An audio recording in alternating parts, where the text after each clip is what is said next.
rates. From quick repairs to adjustable coverages and even payment options, Progressive Commercial makes it easy to get what you need. Quote today in as little as 8 minutes at progressivecommercial.com. From Studio 2 he's got the knowledge. Because once again, I have to come on there and talk about how right I am once again in anything that it comes to sports. He's got the questions. I'm going to lose it. Are you kidding me? What are we doing here? He's got the guests. 20th head coach in Fresno State history here, Matt. Is it hard to believe sometimes still, the 20th head coach here in program history? It's all moved really quickly here over the course of the last 5-6 weeks, but super excited to be here. Phil Bonatti is the voice for the Central Valley sports leader. Behind the Bench starts now. Brought to you by Helena Agri.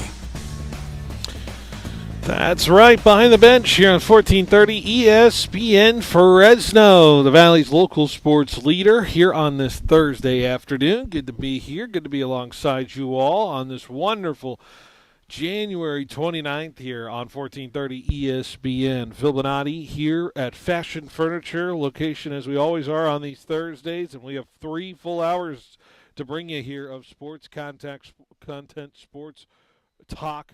Good to be here, like I said. And a reminder, here at Fashion Furniture, right now when you buy a Nautica mattress at Sleep Retreat inside Fashion Furniture, not only do you get the cooling technology or the multi-layer memory foam and the practical features like a removable washable cover, but you're going to get a second mattress for free. How do you do that? Well, you just purchase one, and you'll get one for free.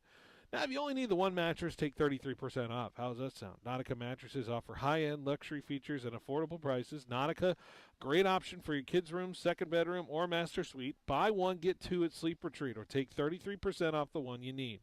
During January, Nautica mattresses starting at just $698. Test rest a new Nautica mattress. You're going to love it. You'll especially love it. The second mattress at no cost as well. It's a New Year's resolution that'll have you sleeping like a baby. 6 mattresses from American-made Nautica, all available with the exclusive buy one, get one free offer at Sleep Retreat inside Fashion Furniture. Nothing like it in all of California. Big thanks to Tony D for tossing it to us in the previous segment and previous hour. Tony D show, Sportsline Bulldog Hour, Tony D from 2 to 3 p.m. on the weekdays. You listen to his show, my show, at 3 p.m. to 6 p.m. on the weekdays as well. And you also listen to Paul Mender's show, the Central Valley Sports Report, 10 a.m. to noon on Saturdays as well. You can listen to all of those on the 1430ESPN.com website or the ESPN Fresno app. We also stream live, video-wise, on our YouTube, Facebook, and Twitch, which you can find on those platforms. ESPN Fresno is what you search, and you'll find us there on those platforms as well. We also have, of course, our Lee's Air Hotline, Lee's Air Plumbing and Heating and Roofing, sponsoring our Lee's Air Hotline, 559-320-1430, the way to reach our show. 559-320-1430, the way to reach our show. Lee's Air Hotline also sponsoring the weather check today, sitting at 63 degrees here in Fresno. Dense fog advisory for these conditions all the way up until 10 p.m. tonight, so just be a little careful on the roads late at night tonight. A little fog on the horizon for you all to be dealing with, but 60s across the board, of course, and we'll be in San Francisco next week. Looking at the temp in San Francisco, pretty much the same temperature here in Fresno, 62 degrees as well. Of course, Super Bowl Sunday, 11 days away. Hold on, let me do the math, mental math. Maybe it's 10 days away. I think it's 10 days away.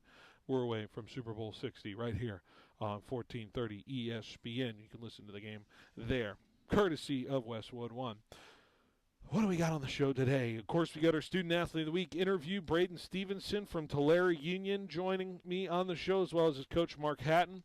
We actually had him in, full transparency, we had him in yesterday. They have a game tonight, so in order for us to get the interview in, we brought him in yesterday in the studio and recorded that interview. It'll be the first time you hear this interview with Braden Stevenson today. So that's coming up in about 10, 15 minutes or so.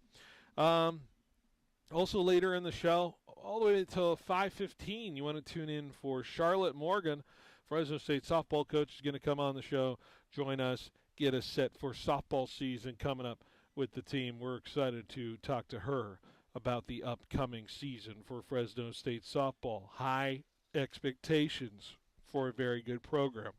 All kinds of topics. Super Bowl, of course, coming up. Fresno State topics, of course. Some Laker talk. Lakers laying an egg last night to the Cleveland Cavaliers, and LeBron's return, and do a little Winter Olympic talk because I want to do some of that geared around our 5 at 5 today. So a lot to get to. And let's not waste any time. Of course, we got Jorge in studio who's with me for the duration of the 3 hours. Jorge, how are you doing on this Thursday afternoon? Doing good. How are you doing? That's it? That's all you got for me? Just doing good? I mean, yeah, it's Thursday, so I'm enjoying the weather because it's nice. But yeah. Other than that, I'm doing good. Feeling lonely as always on those Thursdays when you're going to feel lonely next week when you're talking to me the whole week and I'm up in San Francisco and you're going to be alone in the studio. Like, are you going to be okay? Is there going to be separation anxiety next week or? Yeah, I'm gonna feel very, very lonely. It's gonna be so hard for me to not be, hearing you guys and. Oh, you'll hear us, but not during this. Not like outside of the hours of the show. Actually, you're going to be hearing me a lot, of course. We got a lot planned. I got a lot of interviews we're going to have to schedule out. We got some pre-records we got to do. It's a whole to-do. The list keeps growing in terms of the Super Bowl guest list for Radio Row Week, Jorge. So I'll tell you what, buckle up. It's going to get crazy next week. Oh, I know. It's gonna be all right. It's gonna be okay. I think we're gonna be all right. All right. Also here is intern Daniel. Intern Daniel's chilling with me. He's working the iPad and the stream. Daniel, how are we doing on this Thursday? I'm doing good. It's an average Thursday to say the least. Average Thursday. Yeah. Average Thursday. Cleaned at home before I got here, so. There you go. Take care of some chores. Take care of those things. In terms of that, nice. Well. Let's talk about the topic of the day today. And there was an article that kind of came out later last night, if some people were paying attention to it. Of course, we got some a lot of Fresno State news coming out today in terms of that. But it's interesting in terms of this article, and I'm trying to find who brought it up. Gosh, I had the name of the article in front of me, who reported it. Forgive me for not having it here. But according to a report that's been floating around out there, Josiah Freeman appears to have reported a potential tampering situation. Here we go. The reporting by John Canzano, who is a sports reporter based out of Oregon. He's been in on the Pac-12 stuff. He's been talking about a lot of different things, and apparently he got report here today that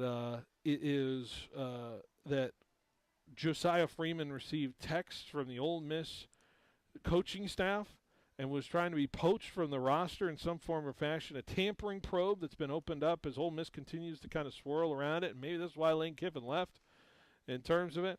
But quote in the article, Fresno State has receipts, which apparently are screenshots that Josiah Freeman provided to NCAA officials. Now, there's been an official comment from Fresno State or Coach Entz or even Josiah Freeman at this point on it.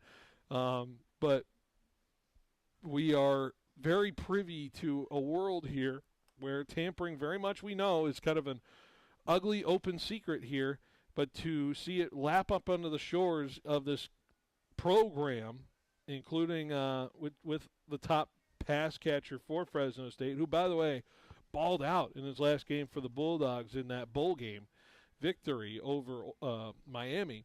There's a lot to consider with this story and lots of different ways to think about it that way.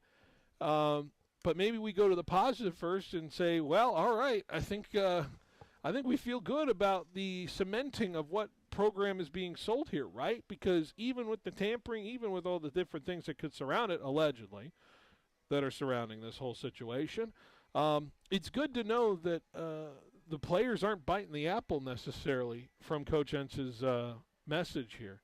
There is a reaffirm nature to what this story is describing. And like I said, this is all reporting. This is all from sources. we will learn the facts as it proceeds. And Dabo Swinney, of course, had that press conference, a week ago, really just kind of calling out Ole Miss or anybody in terms of the tampering stuff as well. So it's not like it's totally been fabricated in any sense. So it's going to be interesting to see where this kind of develops. But you kind of sit there and say you don't think about somebody burglaring your home or stealing from your house until you actually see the robbers right at your front door, right? And then it gets real. Well, it got real a little bit for Fresno State apparently the last week, and I got to imagine some fans and people are feeling a little certain way about Ole Miss or anybody trying to poach what the talent is here. But Jorge, I'll start with you. You hear this reaction, you see this article come out. What's your initial reaction to the whole news and all of this regarding the Josiah Freeman situation? Well, I kind of want to know what type of tampering we're talking about. Like, they're just talking. They're like how much of a, according to the report, it was texts, just texts, a lot of texting. So a lot of texting. Okay. Yeah. I mean, I don't know, and it was with an unspecified person at Ole Miss, right? Yeah, something like that, or it could be the coach. I don't know. Who knows? It's somebody at Ole Miss was represented in this story. Interesting.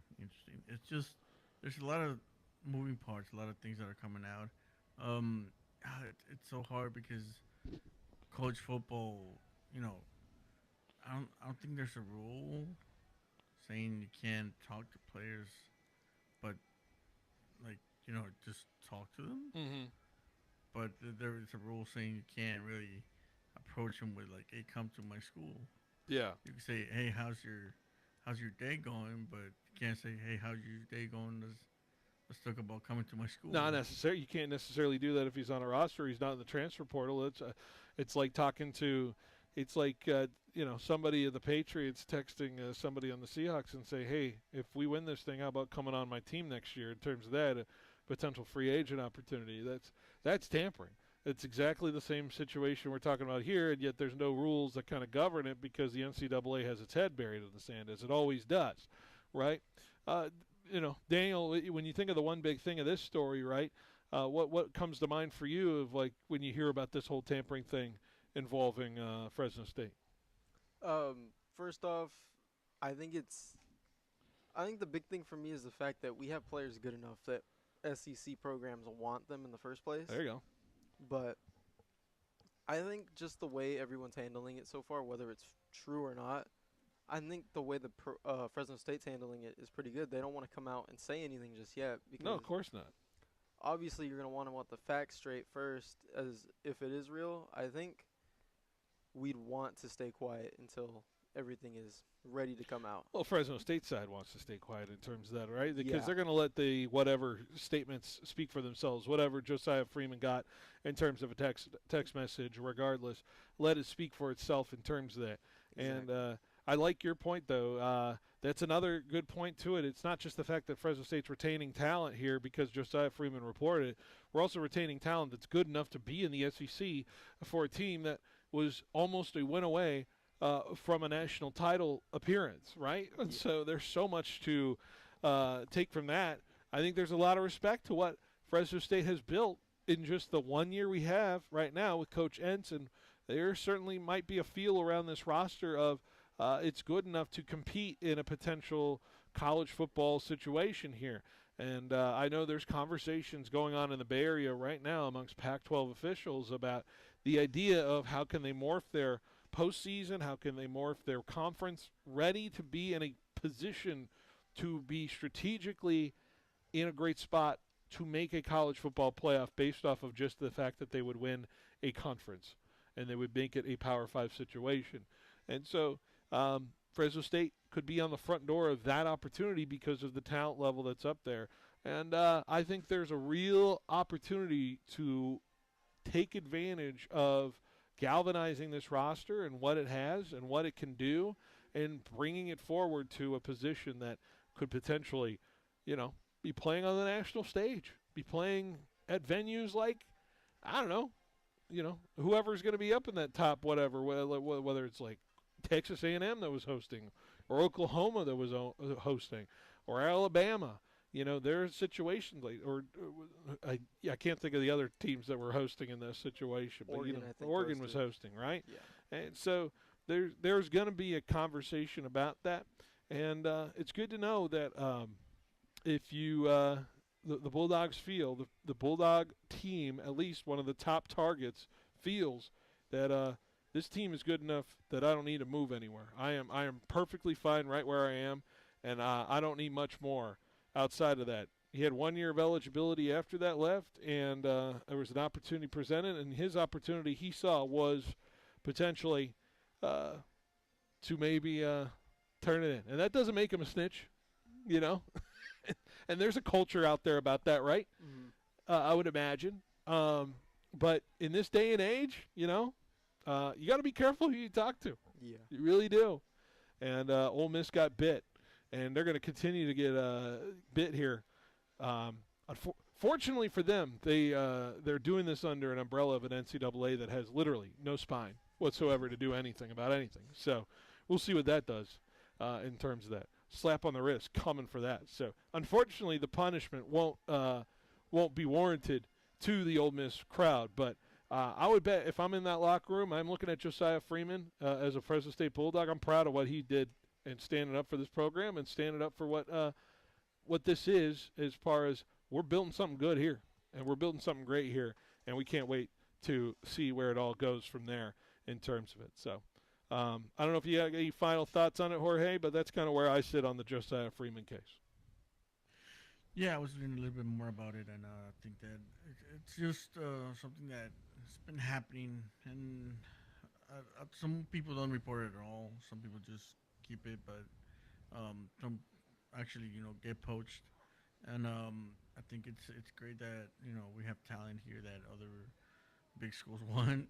I think it's great that he did what he did and reported it himself, and found himself, maybe thinking that maybe this wasn't, something legal that might bring trouble to him later on. Yeah. And quite frankly, I also like that neither coach or the AD want to talk about it. I think that's, just put it behind us and let's move on. And I think it's things that happen, and if there's course later to bring it up, they'll bring it up. And I think right now, the way the situation is, I think that's in the past.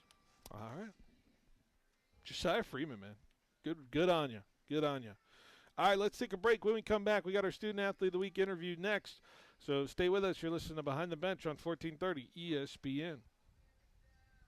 One of the most important keys to success is teamwork. Just like the Bulldogs football team, Fresno Rec has assembled I'll intro this, Jorge. an industry leader in warehouse. Okay. Shelving. Fresno Rack is truly your full-service one-stop shop. In-house CAD permit department, in-house installation crews, and of course Fresno Rack's sales team is second to none. Whether you're looking to just fine-tune your warehouse and make it more efficient, or you're building a new warehouse and need a turnkey from start to finish, Fresno Rack is here to help. Call, click, or visit Fresno Rack today. We started like you, a small team with a big dream to serve the Valley. 20 years later, FFB Bank is still proudly backing businesses across California and beyond. We've learned a lot about what it takes to grow, and now we're using that experience to make things easier for you. With our Switch and Save offer, we'll cover up to 90 days of payment processing, provide no-cost equipment, and offer competitive rates so your business can keep more of what it earns. And behind it all is a local team that truly understands your goals and is ready to help you reach them. Make the switch. Save with FFB. Visit ffb.bank to get started. Member FDIC, Equal Opportunity Lender. Looking sharp shouldn't break the bank. At Fresno Suit Outlet, everyone knows we're the home of the 3-suit deal, and for good reason. You'll get 3 suits, 3 shirts, 3 ties, 3 belts, 3 pairs of socks, and 3 hankies, all for just $3.99. And shoes start at just $39.99. Now at their new location, 5135 North Blackstone, just across from the original spot. Same incredible deals, same unbeatable value. So why shop anywhere else? Fresno Suit Outlet. Check out the new location today. Quick, where can you find a great selection of Tempur-Pedic, Stearns & Foster, Serta, and Mattress First bedding? Easy. The same place you'll find adjustable beds, sheets, pillows, mattress protectors, and more. Sleep Retreat, Inside Fashion Furniture. It's the same place you'll find 150 recliners, custom upholstery, leather sectionals, dining furniture, and even office furniture, not including thousands of decorating ideas that you're really gonna love. Fashion Furniture on El Paso, across from River Park. There's nothing like it in all of California. California. Are you an athlete ready to level up your performance the raw way? Introducing the Raw Athlete Program from Raw Farm. High schoolers, college athletes, gym warriors, and pros, Raw Farm wants you to see why professional athletes and nutritionists are fueling up with Raw Farm raw whole milk to hit their team goals and personal gains. Raw Farm is the best 100% A2 cream top from seasonally grass-raised cows, non-GMO, certified humane, 100% made in America, and crafted for serious gains. Visit rawfarmsusa.com to learn more and find it at your local Sprouts location through the nation. Food lovers, better, tastier Mediterranean food at a fast food price is finally here. Aleppo Kebab is now open on Blackstone and Sierra near the DMV in Fresno. No flight required for a taste of authentic Mediterranean and Middle Eastern flavor made the traditional way. Visit Aleppo Kebab this Saturday for the grand opening from 11 to 9 and receive a free dessert while supplies last. And enjoy Fresno's newest Mediterranean sensation yourself. One bite and you're hooked. See you this Saturday from 11 to 9 for the grand opening of Aleppo Kebab, Blackstone and Sierra near the DMV in Fresno. Introducing The Sidebar, a brand new open-air beer garden at Me and Ed's Coney Island Grill in River Park. Experience a new way to catch a game, hang with friends, and enjoy new appetizers, char-grilled burgers, salads, wings with over 10 house-made sauces, and of course, world-famous Me and Ed's Pizza. Thirsty? Try our self-poured taps with over a dozen craft beers, wines, ciders, and craft seltzers. Plus a full bar with an impressive selection of tequilas, whiskeys, and craft cocktails. The Sidebar at Me and Ed's Coney Island Grill, now open in River Park. What's your ultimate game day experience? A tricked-out man cave? Deluxe tailgate? Then enter the 5-Hour Energy Football Sweepstakes for a chance to win $10,000 and make your ultimate game day experience a reality. To enter, buy any 5-Hour Energy product and upload the receipt. It's that easy. The 5-Hour Energy Football Sweepstakes. Enter today. No purchase necessary. Must be 18 and a legal resident of the U.S. Ends December 10th, 2021. For official rules and how to enter without purchase, visit 5hesport.com. Void where prohibited.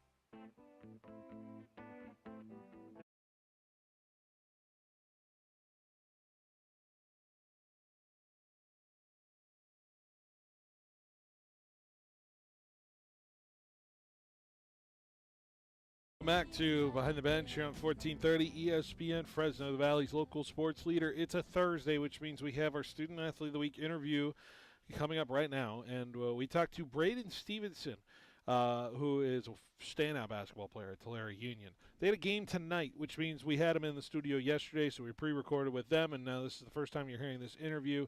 So without further ado, our Student Athlete of the Week interview for this week, Braden Stevenson of Tulare Union. All right, now we're joined by our Student Athlete of the Week for this week, final week of January, but it's a good one. Got Braden Stevenson with me here, along with Coach Mark Hatton from Tulare Union, and it's going to be exciting to talk to both of these guys this season. They've been fantastic so far. First of all, guys, appreciate it as always for joining the show. Braden, thanks for stopping by. We got Coach on the phone line. Braden, good to have you here. Thank you. Thank you for having me here, too. Coach, good to have you on the phone line as well. How are you doing? It's my pleasure. I'm doing well. Thank you. Fantastic. And it's good to talk to you both. Of course, Braden, you've been having a fantastic season. The team's been having a fantastic season. You really picked up your play the last few weeks as well. Just kind of looking at what you've been doing. I know you had a season high a few weeks ago against Hanford. And, of course, you're just kind of rolling through with the production department. Of course, you got your teammates, too, that have been helping you. But we want to recognize you as Student Athlete of the Week, of course, and not just on the field, but also in the classroom. So you got a 3.5 right now, rolling with it too. So, Braden, congrats on being named our ESPN Fresno Student Athlete of the Week. How does that feel? It feels amazing. It's shocking, but thank you. Absolutely. A little shocking for you, huh? Yeah. You didn't expect this, of course. I know we talked to Coach this morning. I think that's when I was talking to him. And Coach, I know you saw that email, and I'm sure you're thrilled about it for Braden. But what were your feelings about him being named a Student Athlete of the Week? Well, having him in class and on the court, he just works very hard in both areas, and it's just a wonderful thing that you guys are doing for him. And I know he's honored, and we're sure proud of him. Absolutely. And, he's such a dynamic athlete, right, Braden? We know what you can do on the court, on the field, all the things you do in athletics. So it's special to kind of watch you and what you've been doing there. But, to have that level of ability along with the ability to perform in the classroom, like Coach said, you have him as a teacher as well, so you know, right? But tell me a little bit about life for you, trying to balance, that kind of athlete versus student kind of thing in high school. I just, just wake up, just go to school and just pay attention, listen to my teachers, and then when it's time for basketball, I'm ready. The focus on what is in front of you, right? Yep, yes, and, sir. And Coach, when Braden has the task in front of him, he knows when to turn it on at certain moments, right? It seems like he's a very he's very focused individual when it comes to what he needs to do. He is very focused, and he's got a high level of mentality, is what we like to call it. If we can borrow from our good friend, Coach Vaughn Webb. He works really hard in the classroom, and he works extremely hard on the football field, the basketball field, baseball, track, whatever he puts his mind to, he gives it 110%. Where does that focus come from for you, Braden, the guy who just sees the thing in front of you and you just tackle it head on? So where does that focus come from? My mom, she stays on me a lot about school. Even my dad, he stays on me a lot. Just focus on school, and then you go play the sport you love. So I get it from them a lot, and they push me. Coach, of course, with the parents and him and all that stuff, you see the influences in that, and just tell me about kind of the character you get out of Braden when it comes to his ability not just to kind of lead, but lead by example as a player on that court too. Well, when you mention his parents, I know them both very well, and they are very firm with him and consistent. And it's kind of special for me because having coached against his dad when he played at Tulare Western, and we had such great battles with him, to coach his son, it's an honor. And I'll tell you right now, I like coaching his son a lot better than I did coaching against him. So it's worked out a lot better for us. But they're very important people in his life, and he does them right by doing what they ask him to do, and does right by asking what teachers tell him to do, and then he does right by doing what I ask him to tell him to do. So you just can't replace the quality of person that he is. Yeah, and mentioned your dad, right, being kind of a coach figure as well. And Braden, you come from that kind of family, right, where you have the coach and your dad and all those side of things, So as a guy who has a lot of talent in a lot of different sports, your dad's the basketball coach. We're talking about basketball. What motivates you to kind of just be an everything kind of athlete, because some guys will just say, I just want to focus on the one thing I'm good at. But, you really go after it in every different sport you can try. Mm-hmm. So, tell me why that was important for you. I've been playing basketball, football, baseball my whole life. And it's like, that's what I want to do. I love all the sports. Yeah. And but basketball, I really love basketball because my dad, like he said, he played basketball in high school. Yeah. Was that the first sport you got into, was it basketball? Or no, the first sport I got into was baseball, I think. Really? Yeah. Okay. And then I wanted to play football, but then my mom, she made me stop playing football to focus on baseball. Yeah. And then I got right back into football my 8th grade year. How'd you convince her to get back into football? Well, me and my dad, we had a talk with her. Oh, boy. And so, yeah, she let me, it worked, and then she let me play. So the convincing had to happen, though. There was a talking points. And Coach, you independently, you observe it, right? Him as an athlete, I'm sure they're happy he's a football player, too, at Tulare Union. But, when he talks about that kind of mentality with all the different sports and him being active like that, what comes to mind about him just going after it, right? Being an athlete, being competitive in any different kind of realm. Well, what makes me proud of him the most is that he just does it the right way. We love 2- and 3-sport athletes, and 3-sport athletes in this day and age are rare, especially when they compete at such a high level like he does. So he's able to compartmentalize. He's organized, and he's just a fierce competitor. He's been my point guard for 4 years. I almost don't know what coaching is like without him. So this final run that we're making is really important to me, that he gets as much success as he can possibly get. Is your dad like a big Deion Sanders guy? Is that why the baseball, basketball, football, multi-sport guy? Yeah. He talks like about that. them all the time, right? Yeah. I'm trying to connect the dots, just kind of in that influence. But it's pretty cool to see a guy try it all out there in terms of it. But let's talk about your basketball. And, Coach, let's talk about the season you're getting out of Braden Stevenson and this crew, which, by the way, 22-2, that's a sterling record. I know you dropped the game last night, but outside of it, this team has been really playing well. And, just Coach, can you just assess what you've seen out of this group this season, the consistency for the most part, and specifically what you're getting out of Braden this season? Well, when we're at our best, we're able to pressure baseline to baseline, and I think we've lost that a little bit in the last couple of weeks. We've allowed a lot of downhill dribbling straight to the basket. So that's something we worked on today. We got a one-game lead in the WIL with 4 games to go, so I like the position that we're in. We got a huge game tomorrow against a very talented Hanford team that's been playing very well lately. And I think Braden understands best exactly what's at stake. And I'm excited about the opportunity that my kids have.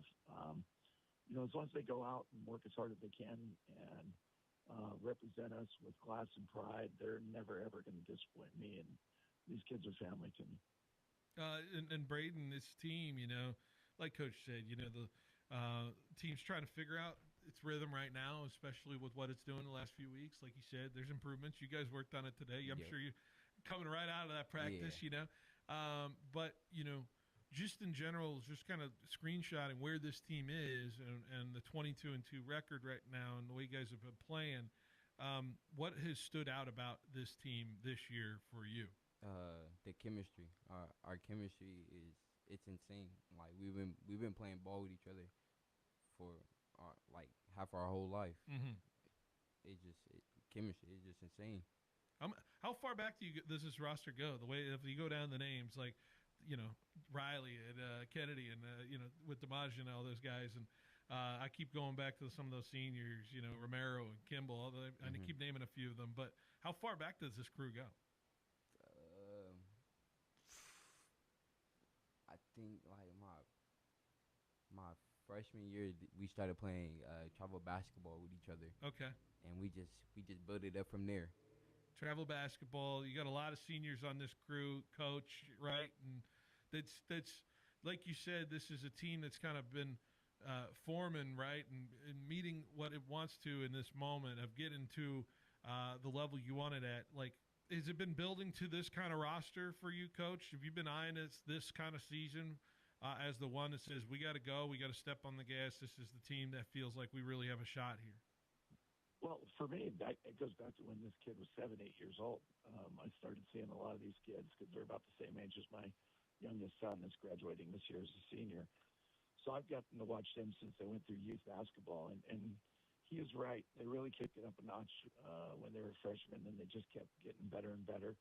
We had several down years here when we redistricted our school zone. So when they came in, they were a breath of fresh air. And to win 24 games last year, and we're at 22 this year. We got it rolling, and I won a WL championship for him, but I also won a Valley championship for him, and we'd like to make a run in the state. So those are our goals, and those are lofty goals, and that means we've got to be our very best every single day in practice and every game. We did get tripped up by a good Lemoore team last night. Credit to them.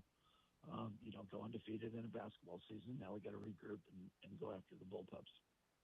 And when you hear these goals set before, Braden, when you think of those goals talked about, it's not looking ahead at them, right?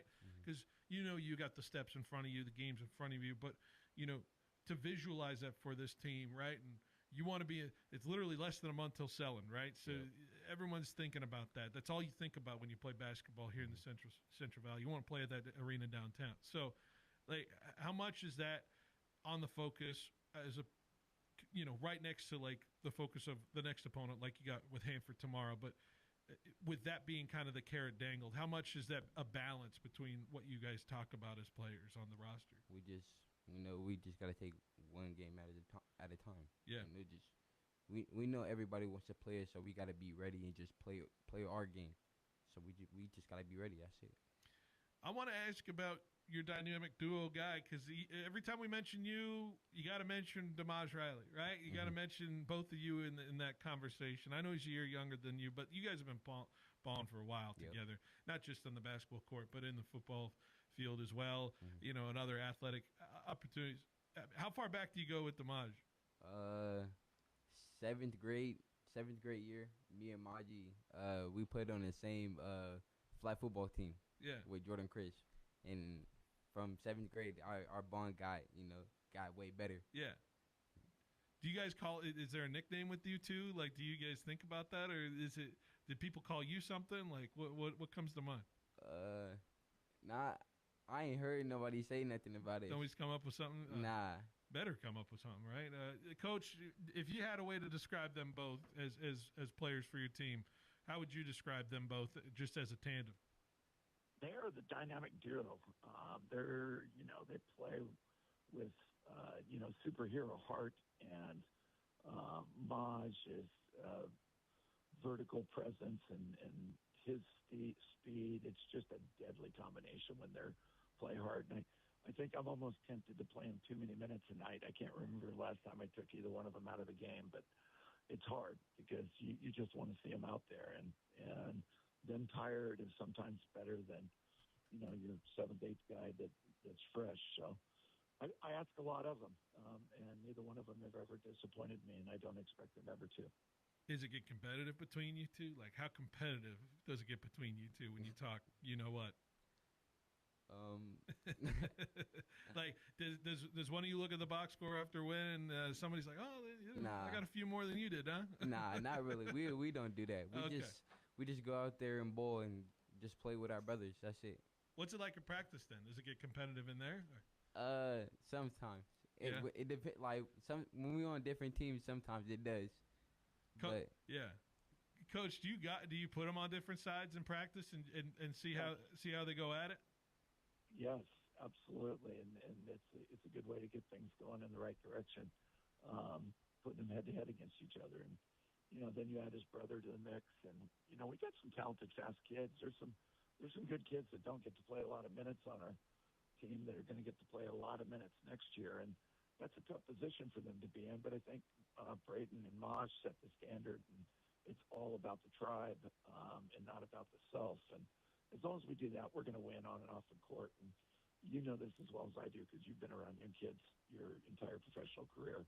What we want them to achieve after high school is so much more important than what they're even going to do at Selland. So I'm confident that our kids are going to turn out to be great human beings after high school, and inevitably that's exactly what we want for them. Coach, you mentioned the brother, right? You got a brother on the team now, and of course, savoring the moments, Braden, for you, Camille, right? That's Camille. Okay. I have my sister's name is Camille. Oh, sister's okay. Yeah. So apologize to Camille. Yeah, a lot of people get that mixed up. Yeah, it's okay. Yeah, okay. It took me 2 years to get that.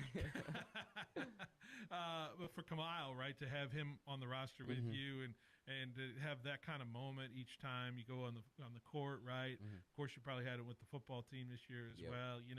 How much do you cherish the moments with family like that, especially with a brother like that who's a year younger than you, but you get the kind of chance to just share the moment with him as a varsity player. It's good. I just try to show him how it really is up here, and he gets the flow. We go at it. I practice every time. He be getting me sometimes. I ain't gonna lie, he be getting me. But yeah. Coach, is that the matchup at practice? That's a little. I know we mentioned Damaj, but is it Camille that gets after him a little bit more? When he steals the ball from his brother and his face lights up and smiles, I know we're gonna have some fireworks because it's gonna be a hot and heavy next 5 or 6 minutes. So, it's just great, and it's their blood and their family, and I think the kids are an extension of that too, because even though they're not blood, they're also family, and that's what makes this group so special. Absolutely. Well, it's fun to watch what you guys have been doing this season, right? And so, there's a few games left. You want to win league, right? And of course, you get this game. Listeners will be listening to this interview, so we're saying tonight you'd be playing Hanford for the people who are listening to this interview right now. And so, when it comes to this opponent that you have coming up, preview it a little bit with me. You played Hanford earlier this year, right? And you're able to go into their house and take care of business. But teams don't lose memory of the last time you play, right? And so how much in this league is it like that, where the give and take of like the second? You already saw it with Lemoore, right, last night. So are you feeling it a little bit with the second go around of some teams? I feel like last night when we played Lemoore, we weren't really on our A game. There's, like Coach said, there was stuff that we was working on at practice, and we worked on it. And at practice, we was turning up. We was really going at it. So I feel like this game versus Hanford, it's gonna be a good one. Yeah, and Coach, like, you need something like that, right? I feel like as a coach, 100%. like you need a game like that to just wake the guys up a little bit. 100%. We had Madera upset us early in the year, and I really think that set us on our way to win the Poly and just have such a good start in league.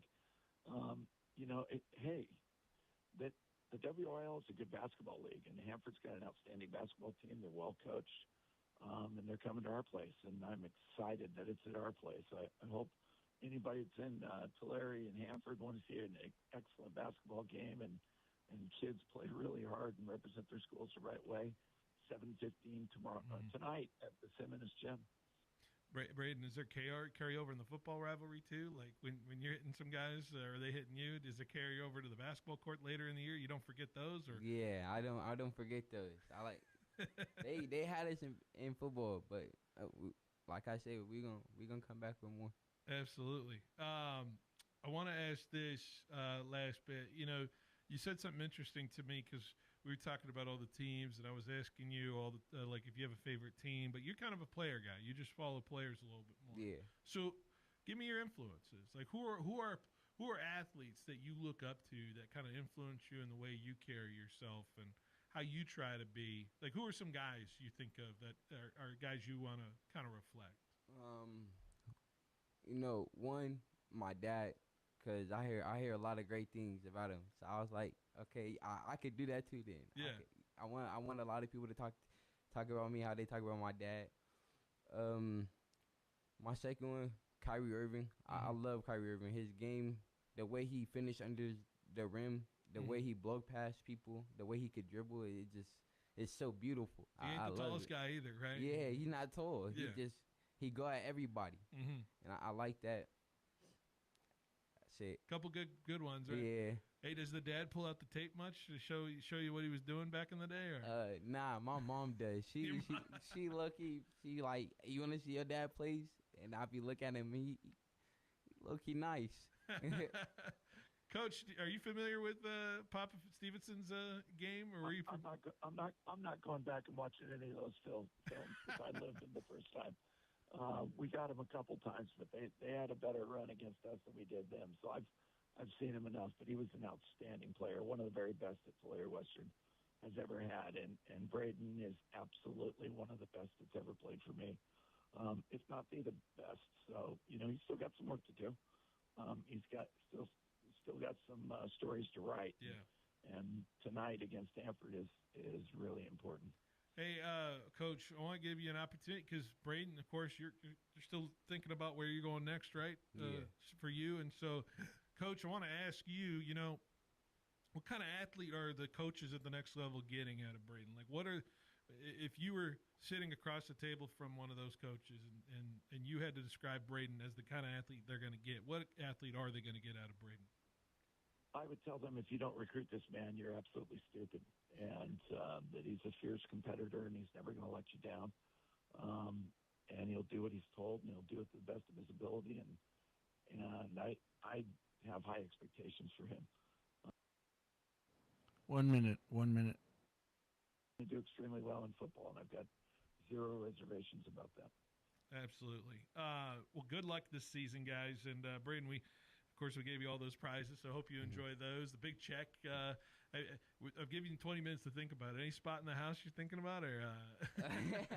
I don't know yet. All right, we're gonna figure out the wall space, Coach. I'm telling you, that check is large. He's got to bring it and show you one time. But awesome. it's perfect, and I appreciate you both. And of course, you're automatically nominated as Student Athlete of the Year as well. and we'll have a banquet at the end of the school year around June-ish or so. So we'll send out Yes, invites. So appreciate y'all. Thank you. Yeah, appreciate you, Coach, as well for coming on, and best of luck on the rest of the season. Thank you, my brother. Absolutely. All right, Mark Hatton and Braden Stevenson here on 1430. We'll take a break. We'll be right back on more Behind the Bench on 1430 on ESPN. Citrus season is in full swing.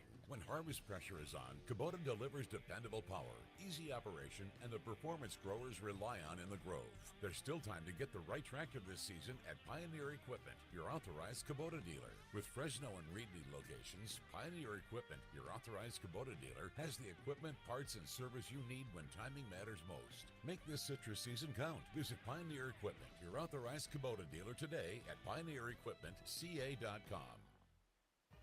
Basketball is in season at Fresno City College. Come cheer on the Rams, both men's and women's teams, and support local hoops talent right here at FCC. From tip-off to the final buzzer, Rams basketball brings fast-paced action and exciting moments worth watching. Want to catch the next game or check out other upcoming spring athletic events? Visit FCCRams.com for basketball schedules and the full lineup of Fresno City College spring sports. Get in the stands and support the Rams. Fresno City College Athletics, bringing the action all season long. I've heard that Thiessen Duker offers modern wealth management that's actually different, but I have no idea what that means. It means that Thiessen Duker uses advanced software designed to analyze every aspect of your financial life, from taxes to savings and investments. It allows them to show you a clear picture of how your money is working currently and opportunities for improved performance. Thiessen Duker strives to make the complex simple and even streamline your accounts so you can access and monitor them more easily. That is different. It also means that your Thiessen Duker advisor works with other advisors to pool expertise in various disciplines of wealth management, so your financial plan is carefully vetted. That's different too. Call them anytime your income or financial goals change, and anytime you want to make sure you've got a strategic plan for your future. That's me right now. Great. Just visit ThiessenDuker.com and give them a call. The advisors of Thiessen Duker Modern Wealth Management are registered representatives with and securities offered through LPL Financial, member FINRA SIPC.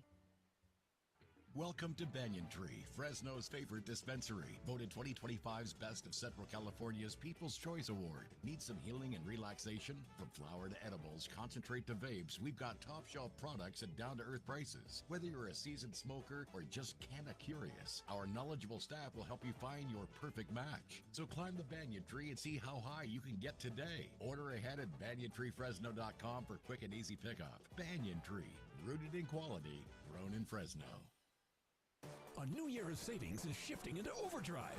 The Start Something New sales event is officially landed at Fresno Chrysler Dodge Jeep Ram Fiat. Start your year with power and savings like 0% APR for 60 months on all 2026 Ram 1500 Laramie and Bighorn models. And all new 2026 Ram trucks come standard with America's best full-size pickup warranty, 100,000 miles or 10 years. Or unleash legendary capability and take home a 2025 Jeep Wrangler Rubicon with a massive $11,000 off MSRP. When you shop local, you save big. And no one delivers value like Fresno Chrysler Dodge Jeep Ram Fiat. Plus, we're offering a free $50 gift card just for test driving any new vehicle. These deals won't last long. Join us during the Start Something New sales event at family-owned and operated Fresno Chrysler Dodge Jeep Ram Fiat. Find us online at FresnoChrysler.com or visit us on Blackstone between Bullard and Sierra. Must finance and be approved through SFS. Ram purchase based on 0 down in lieu of rebates. $16.67 per month per $1,000 finance. $0 security deposit required. One at this offer. $50 American Express gift card mailed after test drive. More than 5 at this Jeep offer. On approved credit through Stellantis Financial Services. See dealer for details. Expires 2/2/26. All right, Fresno, that's been winning for generations. Toledo's Mexican restaurant, family-owned, traditional, authentic Mexican cuisine, and proudly Fresno's longest Mexican restaurant. That's championship legacy, served up for lunch and dinner. Swing on by Toledo's for happy hour, Monday through Friday, 2 to 5. Weekends from 8 to 10 a.m. $10 apps, $7 house margaritas, and $5 drafts. Toledo's Mexican restaurant, 3 locations to serve you and your family.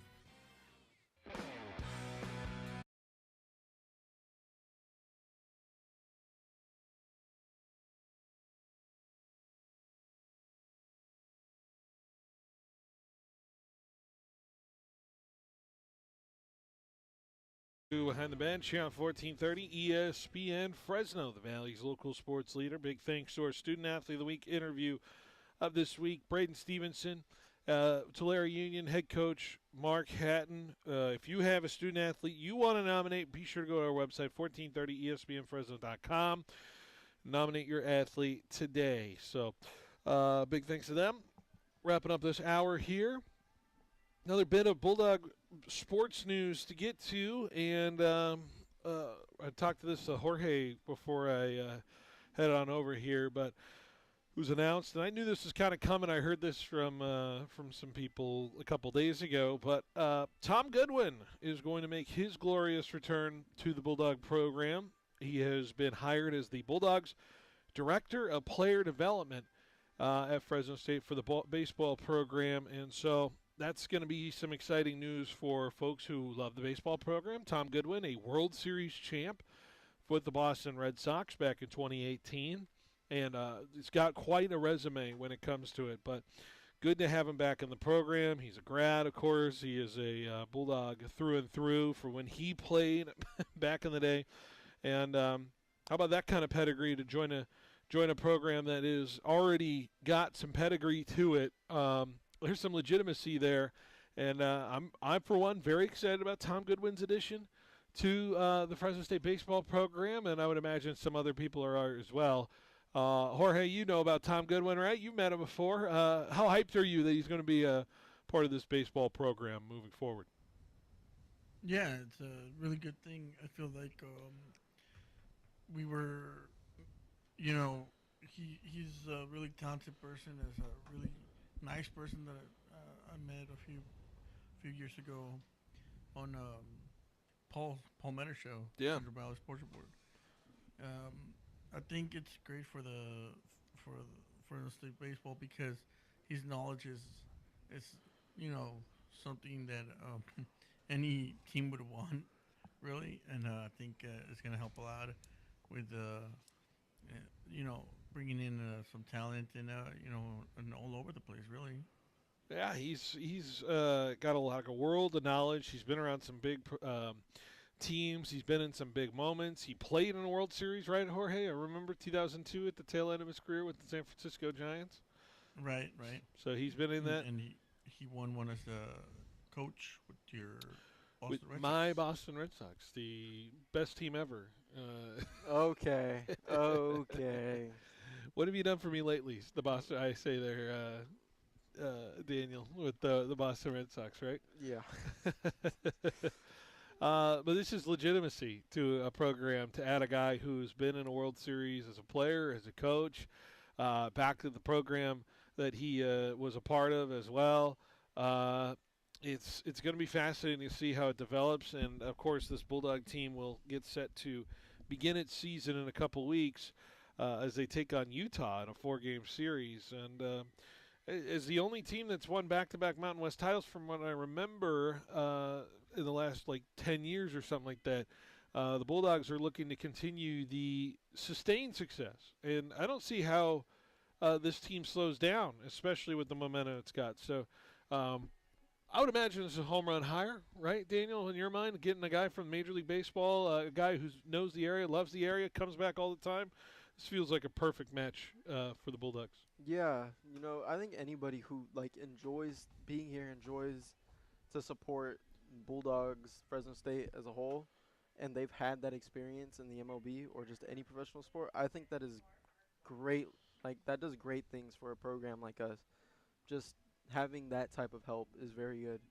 No matter who the program is, especially when it comes to smaller schools. Legitimacy, and he has that ability to bridge the gap and get guys talking about what the kind of players we have here at Fresno State. He has the ability to reach out and see how to bridge some guys to the pros, and we've already seen Murph Gray kind of turn into that. Of course, it's easy to also have that momentum when you have Aaron Judge as an ambassador for this team as well. So a lot of good things for this baseball program moving forward, and I can't wait to see what comes of it. So acknowledging that. Tom Goodwin, the Director of Player Development for Fresno State Baseball. All right, what do we got coming up? Just 1 hour down, 2 hours to go. We're going to do a little Super Bowl talk here next, and a little Giannis trade talk as well coming up. We're going to talk about it all next in this second hour on 1430 ESPN. Get your day started with Rich Eisen. Luka Doncic went through a bad breakup and decided, I'm going to get in shape because he's on the cover of Men's Health magazine. I must tell you this is beyond expectations. If you had to name a superstar in the NBA who would at least be the last person to show up on the cover of Men's Health magazine, him and James Harden, right? It'll be a coin toss.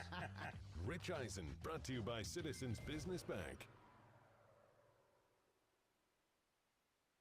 Welcome to A+ Signs. Thanks. Yeah, I need some custom exterior signs for my business. Great. What's the name of your business? C+ Signs. Wait, you own a sign company? Yep, C+ Signs. And you want us, A+ Signs, to make your signs? Yeah, I need them really fast, and we can't touch our turnaround times. We are kind of known for that. For signs that stop traffic, drive traffic, and even direct traffic, call A+ Signs. Remember, A+ has great technicians to service and repair signs, too. Yeah, we got a guy, but he's afraid of ladders. Citizens Business Bank is a proud sponsor of the Fresno State Bulldogs. Hi, I'm Susan Woosner, Senior Vice President and Manager of Citizens Business Bank in Fresno. We proudly support California's thriving small to medium-sized businesses. Our relationship-based approach and straightforward business model set us apart in the financial services industry. We are a banking partner that understands your industry and your company. Whether you're expanding operations or planning for the future, Citizens Business Bank is here to help ensure your banking experience is smooth, convenient, and aligned with your success. My team strives to build long-term banking relationships by getting to personally know you and your business, and then providing you with a wide array of powerful solutions customized to your unique financial needs. Visit cbbank.com to learn how Citizens Business Bank can help contribute to your success. That's cbbank.com. Citizens Business Bank, N.A., Equal Housing Lender, member FDIC. Bulldog basketball is back and heating up the Save Mart Center. Don't miss any of the exciting action as both the men's and women's basketball teams take on the Mountain West this season. Make sure to bring the whole family to root for your hometown Bulldogs as they compete for that Mountain West championship Fresno would love to bring home. Tickets start as low as $5 for select games. Grab them at GoBulldogs.com today, and we'll see you at the biggest party in the Valley. Go Dogs! Horn Barbecue is now open in Fresno's Granite Park. A true Bay Area legend, Fresno's first Michelin Award-winning pitmaster, Matt Horn, brings his slow smoked brisket, ribs, and killer barbecue. Say hello to greatness at Horn Barbecue, where real smoke meets real flavor. It's West Coast barbecue at its finest. Whether you're feeding the family or firing up game day, Horn Barbecue has plates piled high and plenty to share. Horn Barbecue, now open in Fresno's Granite Park, on Cedar between Ashland and Dakota. Check out the menu today at hornbarbecue.com. At Helena Agri-Enterprises, we're committed to helping you make the best agronomic decisions for your farm. That's why we combine cutting-edge technology with superior product. Helena's agri-intelligence solutions use in-depth analysis to identify potential problems in the field before they take root. Combined with a complete line of high-quality crop production and crop protection inputs, Helena has the tools to help you increase productivity, enhance performance, and maximize your return on investment. Contact your local Helena representative or authorized dealer to create the right plan for your farm with Helena products and agri-intelligence solutions. Ever wonder where those large box stores get their green and orange racks? How about equipment or auto parts store shelving? Well, you guessed it. Fresno Rack made it right here in California. Since 1987, Fresno Rack and Shelving has been helping school districts, businesses, cities, and counties, basically any market anywhere, increase their warehouse storage with industrial racking and parts shelving that last a lifetime. Call, visit, or click FresnoRack.com today. Your home for high school sports. 1430 ESPN, the Valley's local sports leader. KFIG Fresno.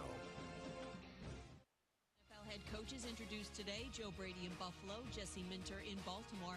Both talked about their visions moving ahead, which of course includes 2 league MVPs. Brady discussed maximizing quarterback Josh Allen's potential with the Bills, building a bond with QB Lamar Jackson, one of the first items of business for Minter. We've had wonderful conversations, look forward to many, many more. But Lamar, I just look forward to connecting with him, helping him become the best version of himself, creating a team identity that allows him to thrive, which he's already, proven to be an elite, one of the best player in the National Football League, and put a team around him that allows him to reach that ultimate goal of bringing a Super Bowl back to Baltimore. Allen said he recently had surgery for a broken bone in his foot, but does expect to be fully ready for the start of spring practice. The Eagles hiring Packers quarterbacks coach Sean Mannion as their offensive coordinator, reports ESPN's Adam Schefter. The 33-year-old's coached for just 2 years. He was an active player as recently as 2023. The Patriots held their first practice today, leading up to Super Bowl 60 versus the Seahawks. Anything related to quarterback Drake May's injured right shoulder was kept out of view of reporters. Both head coach Mike Vrabel and May said they don't have a whole lot of concern about that shoulder. A record $1.6 billion expected to be bet on the Super Bowl with U.S. sports books, a nearly 27% year-over-year increase, according to the American Gaming Association. Nuggets forward Aaron Gordon re-aggravated a hamstring strain and will be out 4 to 6 weeks, the latest injury hit for Denver, which has had several players miss time with injuries.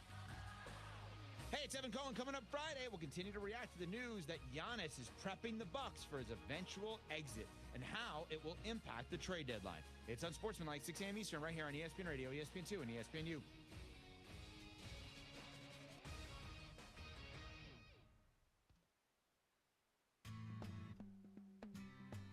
He's got the knowledge. Because once again, I have to come on there and talk about how right I am once again.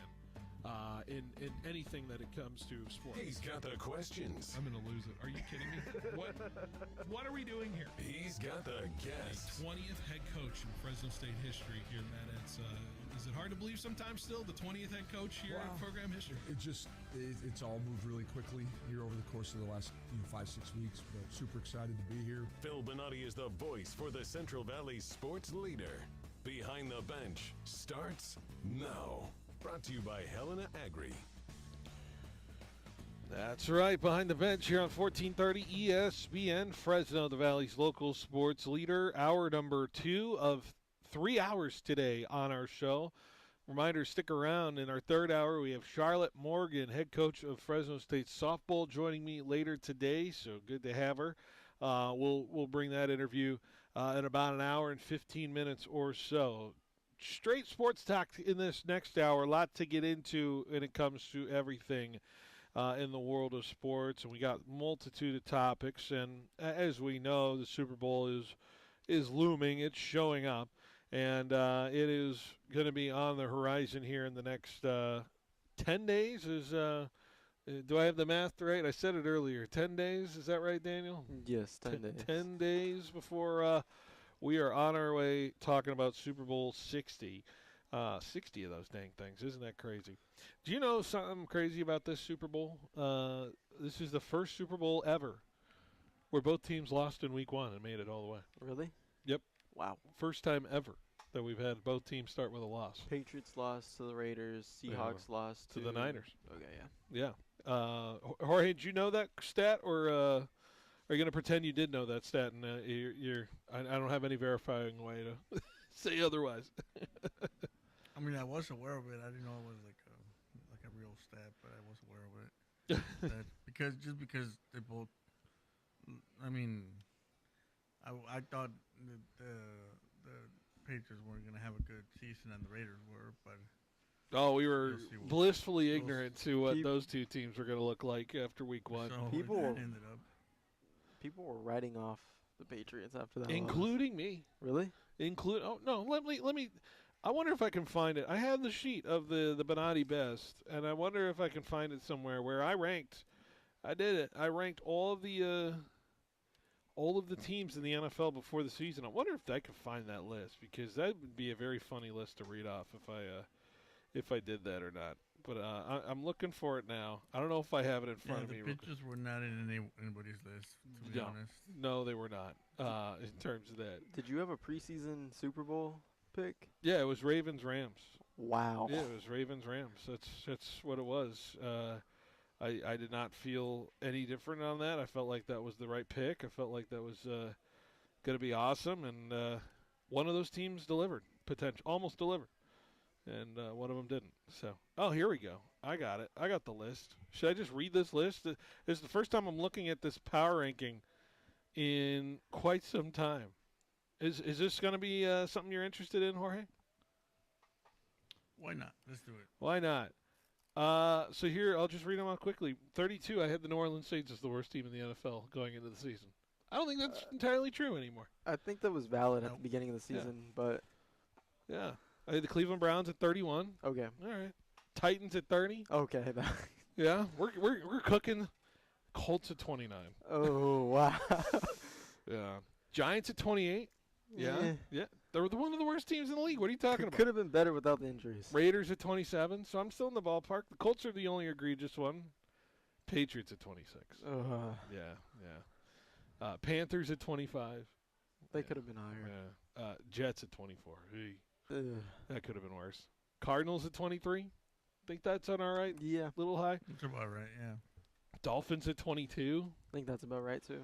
I had the Jags at 21. Wow. Yeah, that's not good. I missed that. Bears at 20. All right, we're missing some. Steelers at 19. Just a little tad low, but we're there. Yeah, you were right to put them right in the middle anyway. So Falcons at 18. Yeah, okay. I mean, they finished just a game behind the Steelers. So. Yeah. Bengals at 17. They could have been worse. Yeah. Cowboys at 16. Kind of a little right where it was. Seattle at 15. Wow. Yeah. 49ers at 14. The Broncos at 13. The Texans at 12. The Packers at 11. For all things considered, I wasn't as high as the Commanders. I still am as a top 10 team in the NFL. So big miss on the Commanders there for me. Chargers at 9. The Vikings were a little bit of a miss. I had them at 8. The Bucks at 7. You really believed in 9. Just stop it. The Bills at 6. I thought I felt good about that kind of because where they were tiered around, I thought they were a little lower. The Lions is a little bit of a miss at 5. I had Rams at 4. The Chiefs are a complete miss at 3. The Ravens a total miss at 2. And then the Eagles at 1. Yeah. Yeah, your top 5 was terrible. Top 5 wasn't great. We were cooking at the bottom. We were Jorge. If you had to give a percentage? What was my hit percentage there in the power ranking? I think you missed about 40%, maybe 35. All right. 35, 40, somewhere around there. Not too bad. Other than that, it was pretty even. Okay. All right. Well, I think that's a fair list to read off, and I'm glad we did it. And we'll never revisit it ever again.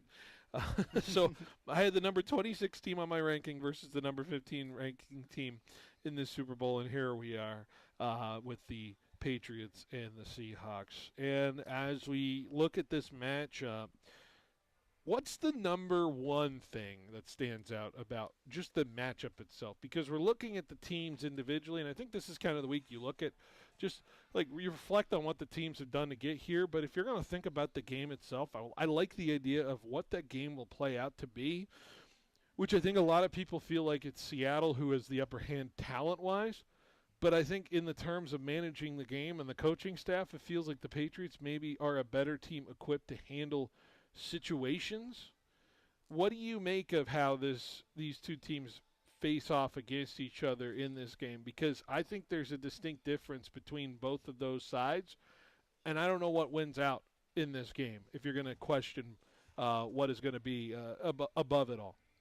So I think when it comes to the Seahawks, obviously they do have more talent, I shall say, especially the offensive side. Yeah. But when it comes to the Patriots, they have that experienced coaching, like that coaching mind. Like all these coaches on their side have been in a moment like this before. They know how to handle this pressure. They know how to set up for something like this, which makes me curious. To me, most thing I'm curious about is, can the Patriots score more than 14 points? I'd say. I think 14 points is where I leave it at, because the Patriots haven't scored much in the playoffs. Now, granted, they haven't had to, though. They haven't had to, but I want to see if that offense is able to still get going and score high points, because I feel like that's something you're going to need against the Seahawks defense. Yeah, and I think that's a fair point, and I think that's where it's going to be all coming down to as far as what effectiveness are you going to get out of that offense where it's not going to make mistakes, it's not going to fumble a ball here or there, and they're going to find themselves jumping out to maybe an early lead. If you're a Patriots coach, you want that lead early to really kind of dictate then what you can ramp up on on the defensive side, because and this continues to go to the narrative of what quarterback do you feel like can be affected more by the stage, because I think both are equally true with Darnold and May.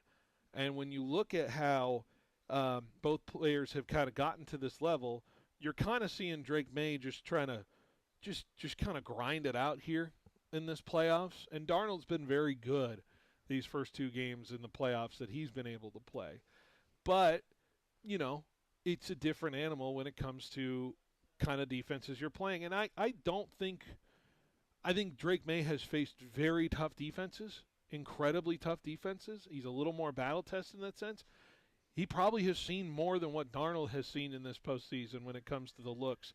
And I think the Patriots are very good at disguising things on defensive side. And this is going to be the toughest defense Darnold faces. And so what kind of reaction is he going to get in this game? I think that's a key look at it as well in terms of Sam Darnold versus Drake May.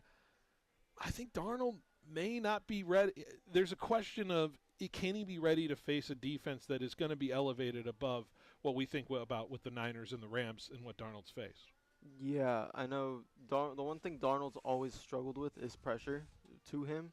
You know, we were always questioning how he would handle that Rams pressure, and like it seemed as the season got on, he was able to adapt to it, which was good. But with how the Patriots disguise their defenses and their coverage, that's the key, right? Yeah. The disguise. It's not just the Rams who kind of just line up and say, our guys are going to beat your guys in the pass rush, and good luck. The Patriots will send blitzes, you know, every which way in terms of that. It's not about their defenders beating people. It's about them sending pressure that can beat potential blockers anywhere around, including Kenneth Walker, who isn't necessarily the greatest pass rush blocker kind of running back out there. You lose it with Charbonnet because Charbonnet was supposed to be the guy that kind of does that, and they don't have him anymore. So what is that going to look like for Darnold? I'm trying to think of other teams he's kind of faced this year where you get that pseudo-pressure kind of mixed look to the point where you're talking about a Chargers team that literally we're telling Patriot players after the game, I literally don't know what you were doing. 80% of the time we had no idea what kind of defense you were running, right? Yeah. So I think this ramps up in the difficulty level, and I think that's something people should key in on in this game is Darnold equipped to face those pressures and face those kind of ghosts, per se, that he's had to face before. Like, that's the reason you say that when you face a defense, right, is ghost. You're seeing things that aren't necessarily happening, and you're then going to have to react to something you didn't see before. Yeah. Is he equipped to do so? Sometimes it is, and then other times it's like last year against the Rams in the playoffs where he gets sacked like 9 times, you know, and then it just all goes catastrophic for him. You know, I do think the Seattle offense is equipped to beat that because it's not Darnold dropping back and sitting in the pocket for 2 or 3 or 4 seconds. It's, you know, you got Cooper Kupp that can kind of be a man beater a little bit there, right? He kind of showed in the last game. You have JSN, who's just been a complete cheat code sometimes on that offensive front. So the key was what the Patriot cornerbacks are going to play like, if it's a tight kind of situation or if it's guys that can kind of run with other guys, or maybe it's, you know, whatever in terms of the matchup and the ability that they're going to face. But I do think Seattle does have an ability to beat what the Patriots are going to do, but I'm fascinated by that matchup on the side of the ball. I know you're saying, and you look at it and you're like, can Drake May score 14 points? But I don't think that's necessarily where the game is won or lost. It's, can the Seahawks be the Seahawks one more time against a defense that has literally probably had one of the greatest runs in playoff history, arguably, when it comes to their statistics and their ability to just prevent points from happening. Yeah, and I have one more thing to add with Drake May. It's just we saw him play what we were all arguably saying was the best defense in the playoffs with the Texans, and he didn't exactly play great. No. No one will play great against that defense, though. Yeah, and so that makes me wonder. I know the Seahawks defense isn't as good as the Texans defense, but they still have a solid over-round pass rush. So I just wonder if he will be able to handle that. Jorge, what do you think in terms of? Are you more interested in what side of the ball? Or go ahead. You look like you wanted to chime in there. No, I just don't think I agree with you that the Seahawks hasn't faced the defense that that the Patriots have faced. I think that, I mean, honestly, I think the only defense they didn't face, the Seahawks didn't face, was the Broncos. I mean, they faced the Texans during the regular season, and they beat the Texans. Well, I was just talking know. specific playoff run. I'm not talking about like what happened in their season. Sorry, go ahead. No, but I think it's important to notice that they face pretty much the same amount of talent that the Patriots have faced, and it's I think that they are the defense that everybody's thinking about. I mean, whether you like it or not, those offenses came out on top, and the Seahawks won those games, and they're gonna make it a different game for the Patriots. Yeah, definitely, because it's a Super Bowl, and yeah, you know, you want to win this game. Well, I want to know this because the Seahawks are not free from sin when it comes to their offense. Their offense is good enough to overcome their inabilities because Darnold leads the league in turnovers this year. Like, there's opportunity. And let's be honest, the last two games, Darnold's been fantastic. He has not turned the ball over. And generally, when you look at the great quarterback run, the guys who got hot, this feels Flacco-ish to me. Yeah. Of what Darnold's doing right now. Because guess what Flacco never did in that Super Bowl run? He never turned the ball over. But you kind of notoriously feel like Flacco has a turnover here or there in terms of that. But in this one, this specific run, he turned the ball over no times. And Darnold's kind of sitting there as well as a guy who traditionally struggles. In this postseason, he hasn't. And so maybe it's an evolution of just getting hot into that situation. And on the flip side, May is a guy who has put the game in danger because of his inability to protect the football. But my argument was necessarily just for the postseason. I think the Rams defense is good. It's not elite. I don't think the Niners defense is good. I really don't think. Sorry. So I just did not think the Niners defense was good just simply because of the lack of talent and their issues.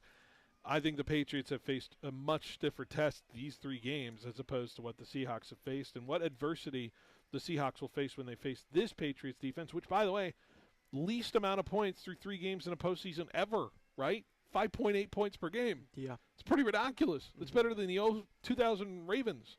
It's better than the 2013 Legion of Boom. It's better than the 2002 Buccaneers that just obliterated the Raiders team.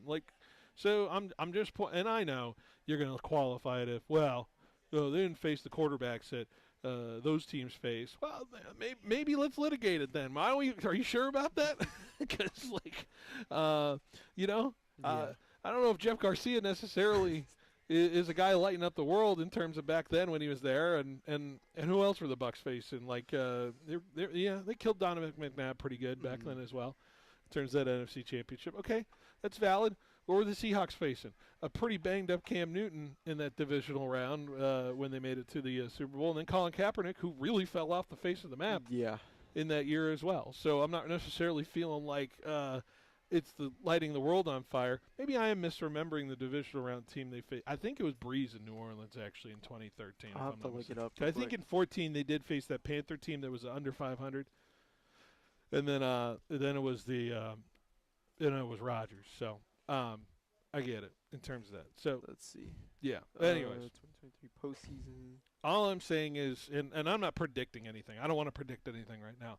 I'm just trying to lay out the look and the outlook of these matchups and what is going to be interesting about it and what we're going to be chewing on next week when we're at Radio Row, of course, and getting you set for the game.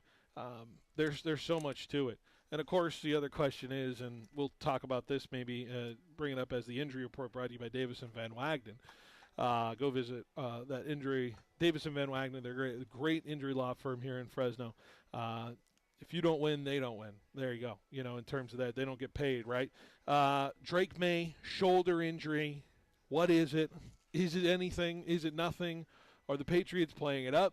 Is this a ploy? There's some serious concern there. I'm not quite sure.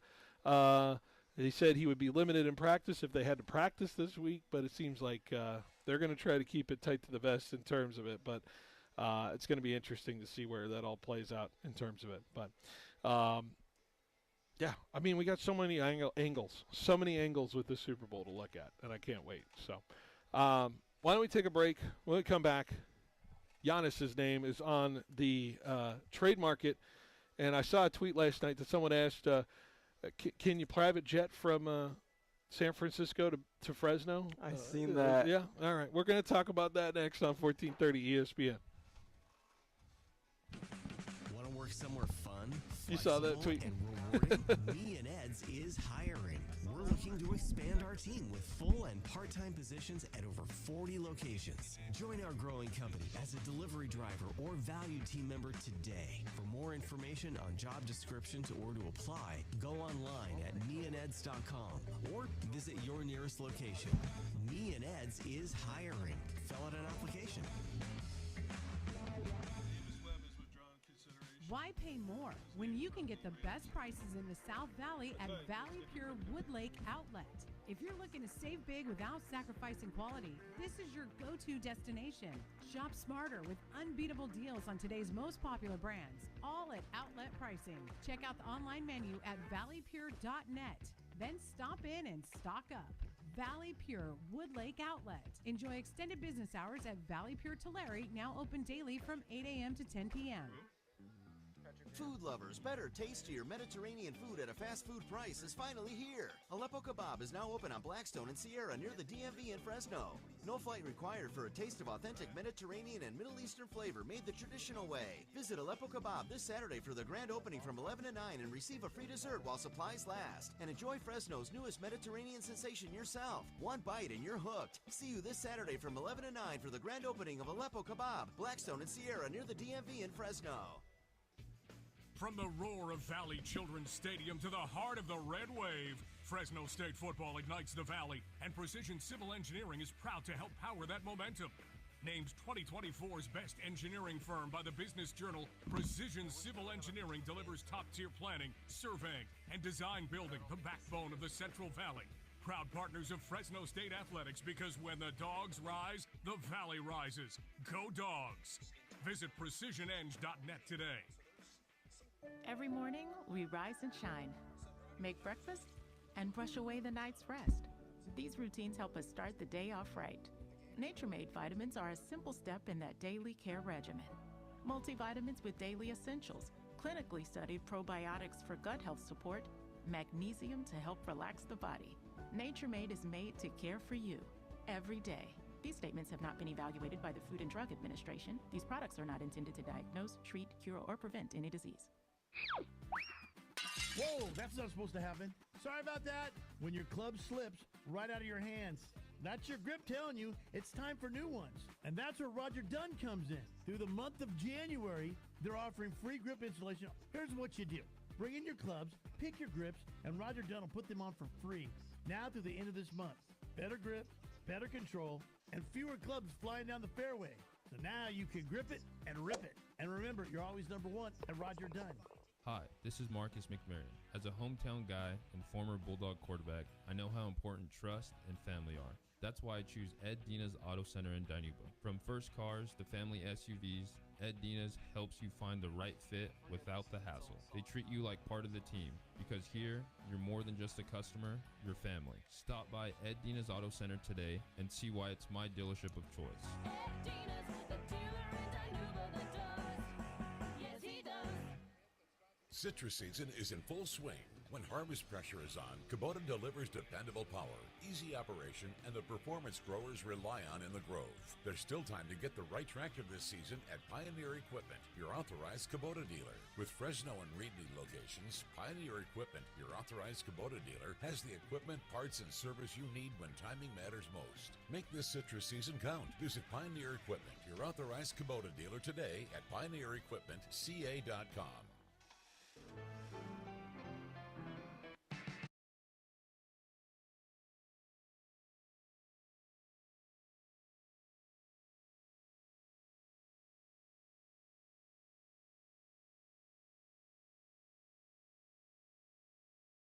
ESPN Fresno, the Valley's local sports leader, here on this Thursday, January 29th.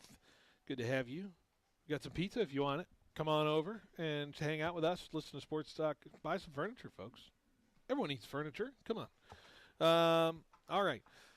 So NBA news cycle heating up here as we roll along, and the Lakers, of course, suffering a loss last night to the hands of the Cleveland Cavaliers.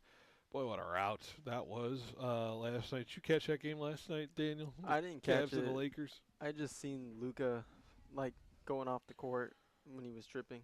It was a 2-point deficit at half, and then the Lakers forgot about a second half of basketball and got just absolutely obliterated. Yeah. Cleveland outscored the Lakers by 20 in the third quarter. Just in the third quarter, they shot 11 from 12 from the floor on what was considered uncontested shots, so just poor defense again for the Lakers showing up. It was the Cavs' 5th straight win, which is their new season long. 30-point loss was LeBron's largest versus the Cavs in his career. How about that, right? He cried before the game. You saw that? Yeah, I did see that. I know I'm about to get a little heat for what I'm about to say, but there was a convenient box of tissues just sitting next to him while he's trying to ignore this tribute video. God. And then he had to go reach down and grab a couple tissues from the floor beneath him there. I thought it was a little too convenient that the tissues were there ready at hand. Like we knew what was coming. LeBron was ready to cry and put on a show a little bit. Buy or sell the fact that we got a little staging from LeBron trying to cry after the tribute yesterday. You know what? I'm buying it just because LeBron. I'm not a hater, bro. I'm not a LeBron hater. I respect him, but man, that just felt a little staged to me. Jorge, did you see this video last night? Yeah. Yeah. I was listening to it actually on the radio. Mm-hmm. And on the radio, I mean, how'd they didn't take it? seem that bad.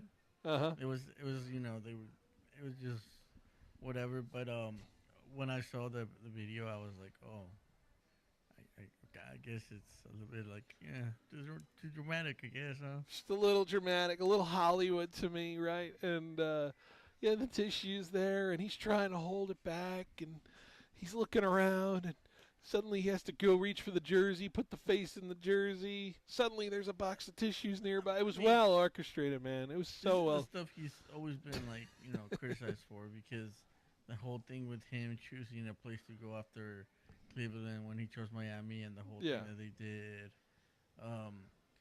Him, talking about all this stuff that in the finals and reading the book that he took to the press conference and come on, that's not necessary. He's corny, man. He's corny. He's a corny guy. He's a corny guy. He has written out his life well before it was performed, right? He knows exactly what the script is for him.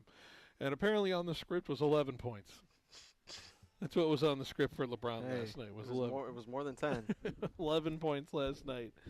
And the Lakers just a pit on defense in terms of that. And Luka had 29, 5, and 6. So you said he went out in the game a little bit. He did come back and have his in terms of it. But low-key pathetic performance from the Lakers. If you're a Laker fan, I think that's how you feel. Defense was just an option last night, apparently, to this Lakers team. The Cavs are coming on strong a little bit, though. I will say that. The Cavs are not a team that you could totally just say, oh, hey, it's just one of those meddling East teams. But, you want to be a serious team, right, in this West, and you want to be taken seriously in terms of the standings and where you're at and trying to fight to avoid that 4-5 spot, right? Because you don't want to be where the Thunder are in round 2 if you're going to move on. And, boy, the Lakers are finding themselves pigeonholed in that spot in the NBA playoffs, I bet you. Yep. Just remember the Clippers only 6 games back You of the need Lakers. to stop it. Stop Hey, it. Stop it. As long as they keep winning, I'm going to keep talking. Stop it. 2 games Who'd from you being play 500. last night? Who'd you play? You didn't play anybody last We night. played today. We didn't play yesterday. Yeah, okay, all right. You're going to be about 6.5 games back or wherever the hell you're talking about. We get above 500, we can talk Clippers on this show. Give me till hold up. When get do we above play? 500, we'll talk. So we play tomorrow. Stop it. And then we play. All right, Giannis Monday. trade rumors. Speaking of teams, speaking of the Clippers, a team not involved in Giannis trade rumors. Hey, it can happen. It's not happening. It can happen. Reports are saying there's like a top 4 right now in terms of the qualifying teams that are going to be potentially suiting for Giannis, according to Shams Charania. T-Wolves, Heat, Warriors, and Knicks are the viable options right now for Giannis. And like I said in the tease before this next segment, I saw a tweet last night. He's like, does anyone know how long it takes for you to get to Fresno on a PJ from San Francisco? Jorge, do you know that time? Do you know how long it takes? I can't imagine it would take. 15 minutes. Can't imagine it would take too long, right? It's probably like 30 and 15 minutes. I only say that because obviously people know Giannis. I believe his wife. Is it wife now? Yeah, I think it's wife now. Yeah, is from Fresno, Mhm. right? In some form or fashion. He has been known to wander the streets. Which I find crazy. He's just by He's himself. been known to ask for good places to get some corn. Good places to get corn. Isn't Fresno State the one people always fight over? Isn't pretty much No, Fresno? Mexican corn. Oh, like elote? Yeah. Yeah. What's the spot? Do we got the spots? I wouldn't know. I just go. Just go find a guy that's selling it on the street. Just go find a guy? Yeah. Is it really just go find a guy? Is that what we're getting here? Those are probably the best ones, yeah. Yeah. I saw someone say that since Giannis didn't play college ball, that Fresno State should give him an honorary degree, and so we could claim him. Does he have eligibility? We would take, right? Jorge, can you imagine Giannis on the Bulldogs? I don't think that's allowed. No, Why it not? is. He's never been to college, man. What are you talking about? Well, What if he wants to further his I guess not that education? in Jorge, isn't the point of being a college athlete is to further your education while also being prolific in athletics? Couldn't Giannis just argue that he just needs to further his education and he feels enlightened to the idea that he needs to get a degree or at least some form of associates from Fresno State? Wouldn't that be something you could argue and you could just have him play on this roster for a year or two? Come on. What's wrong with that? What's wrong with that? Would be nice. Or maybe he thinks like the whole basketball thing won't work out in the future, so he needs a degree. You need a backup, man. You need that degree, man. Like, come on. Needs that security. Yeah. All right. In serious talk, though, what is the likely spot if we had to really rank these T-Wolves, Heat, Warriors, and Knicks? If we had to rank these four in terms of the Giannis trade spot, which one is the most likely? I am trying to stay as unbiased in this opinion for me, but what do you think, Daniel, of those four teams? Well, I can't get biased because my team ain't in this, but I really think he'll go to a team in the West. I think he'll be either T-Wolves or Warriors yeah, is what you're looking at. Yeah, Warrior or T-Wolf. But if it doesn't go down to those two, I think he'll be in Miami. I don't see a world where he goes to New York at all. Yeah. I think if they're going to send him to a team in the East, it will be Miami. Jorge, what do you think? Number one team of those four, you think, I see Giannis playing on that team? Which state is closer to Greece? To Greece? I wanna see. New York. I mean, clearly. Wait, what? Actually, is it faster to fly to Greece from New York or Miami? They would fly if they flew from here. They would Probably, fly continental. New so- York. Probably New York, right? Because Yeah. New York's Yeah. on the. It's Yeah. further north. Yeah, it's a little more Yeah, favorable. probably New York. No, but I think honestly, I think the Timberwolves have a very good, just because everybody else seems to have already these players that they can't really get rid of, or Yeah. if they get rid of, they lose a lot more than adding him up. Yeah. I mean, I understand what Giannis is and what he brings to the table, but the Timberwolves are the ones that seem to be the only ones that don't have anything major to lose in this trade. It's the problem with the Wolves is what kind of package do you put together with that team, as far as one that's going to be viable for Milwaukee. It's hard to make the money match. Edwards and Antetokounmpo, Edwards and Giannis seem to have a good relationship, and you could build that for a few years. And I know I got to imagine there's some pieces that have to get out of there that'll make sense for that team, but I'm having a hard time thinking what assets will make sense. I know Rudy will be included. Rudy has to be. You have to get Rudy out of there because I don't think Giannis and Rudy make sense on the court together in any sense of the word. Do you think they get rid of another big like Nas Reed? Well, is Julius Randle a name too that potentially has to go? Probably. In terms of that, I'd be willing to part with Julius. Yeah, I think Julius, Gobert, Mhm. and I can't think. I don't know who's on that roster like that. It's a tough roster. Yeah. But it makes Minnesota maybe out of all the teams that add him, of the four we talked about, Wolves, Heat, Warriors, Knicks, I would take Minnesota the most seriously as a contender. Now the Warriors can turn into something crazy. Like I don't think we've seen a version of a team that has this kind of mix, right? If Giannis and Steph play together for like 2 or 3 years, right? And you think about that kind of situation where you have that kind of a guy who can handle the ball with the length he has, along with a guy who shoots at the lights out ability he has. Giannis never had a guy like this, right? Yeah. To play with.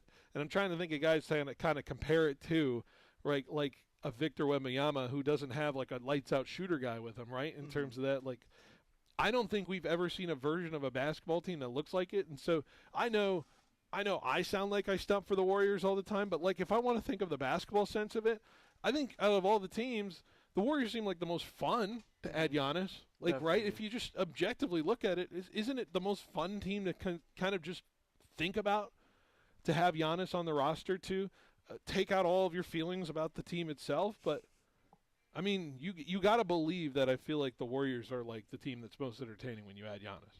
Yeah, definitely. I think just because you'd be giving him Steph in his final few years. Just Who's that playing alone. objectively out of his mind this season. Yeah. Right? Jorge, you agree? Yeah, I think it would be logical, a logical trade. I think it would be, not too far fetched, and it would. I feel like you could go there and learn from the guys that have already been there. Yeah. Learn the system, and maybe not just learn, but get better, acclimated to being in the city and in the team.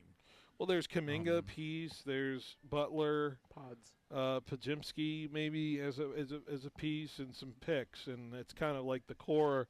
You're thinking with Milwaukee as Butler kind of goes through his extension, that matches the money, and you're gonna trade Kuminga anyway. It seems like the Warriors are the prime team to just pull a trigger on this and kind of go for it if they want to make that move. What if this is a big what if?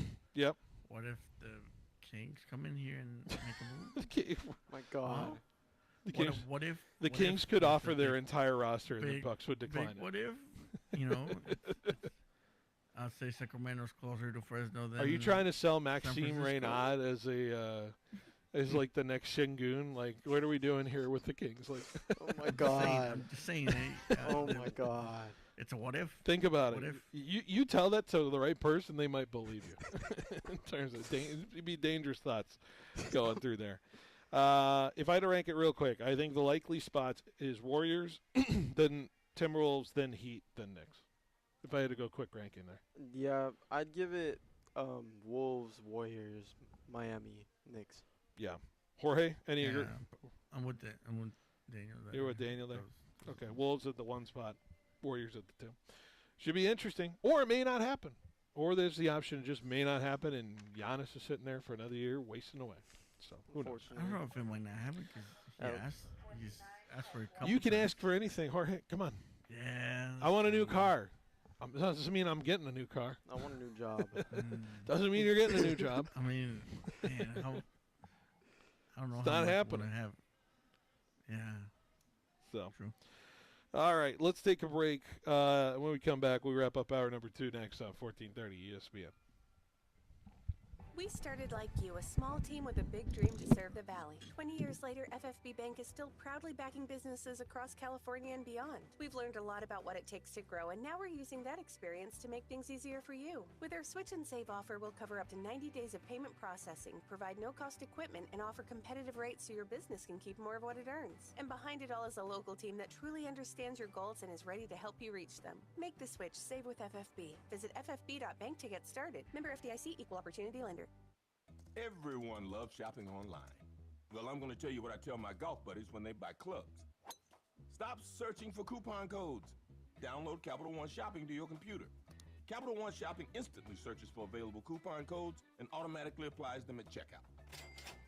Plus, it's free, and you don't even need a Capital One card to use it. That's like hitting a hole in one without even trying. Capital One Shopping. It's kind of genius. What's in your wallet? Savings and available coupons vary. What's your ultimate game day experience? A tricked out man cave? Deluxe tailgate? Then enter the 5-Hour Energy Football Sweepstakes for a chance to win $10,000 and make your ultimate game day experience a reality. To enter, buy any 5-Hour Energy product and upload the receipt. It's that easy. The 5-Hour Energy Football Sweepstakes. Enter today. No purchase necessary. Must be 18 and a legal resident of the U.S. Ends December 10th, 2021. For official rules and how to enter without purchase, visit 5hesport.com. Void where prohibited. When you want to give a gift everyone loves, give the gift of great food. Lynn's Restaurant Group gift cards work at all their restaurants. Spicy J's, J-Pod, Oisa, Hino Ishi, Ramen Hayashi, Lynn's Fusion, Ichi Shabu, and JT. So they can choose what they're craving. Perfect for birthdays, holidays, thank you gifts, or those last-minute presents that still feel thoughtful. Purchase your Lynn's Restaurant Group gift card in-store or on the Lynn's Restaurant Group app. Fast, easy, and always a hit. Lynn's Restaurant Group gift cards. One gift, endless flavor. I pretty much thought I was done making New Year's resolutions. Every year, my buddies would bet on whether I'd quit going to the gym in March or April. For the record, last year, it was late January, and the whole healthy eating thing never seemed to stick either. I mean, taco truck operators need to make a living too, right? But when I heard that the financial advisors at Thiessen-Duker Modern Wealth Management work as a team to develop comprehensive financial plans and that they use advanced AI planning technology, that changed everything. I made a New Year's resolution to call Thiessen-Duker, and I actually did it. The best part? I just gave them my most recent tax return and some information about my 401ks and investments, and Thiessen-Duker did all the work. They showed me options to streamline my accounts and get them working together. Even showed me the tax implications for different strategies so I could make smart decisions. Get your New Year's resolution rolling at Thiessen-Duker.com. The advisors of Thiessen-Duker Modern Wealth Management are registered representatives with and securities offered through LPL Financial, member FINRA SIPC. Looking sharp shouldn't break the bank. At Fresno Suit Outlet, everyone knows we're the home of the 3-suit deal, and for good reason. You'll get 3 suits, 3 shirts, 3 ties, 3 belts, 3 pairs of socks, and 3 hankies, all for just $3.99.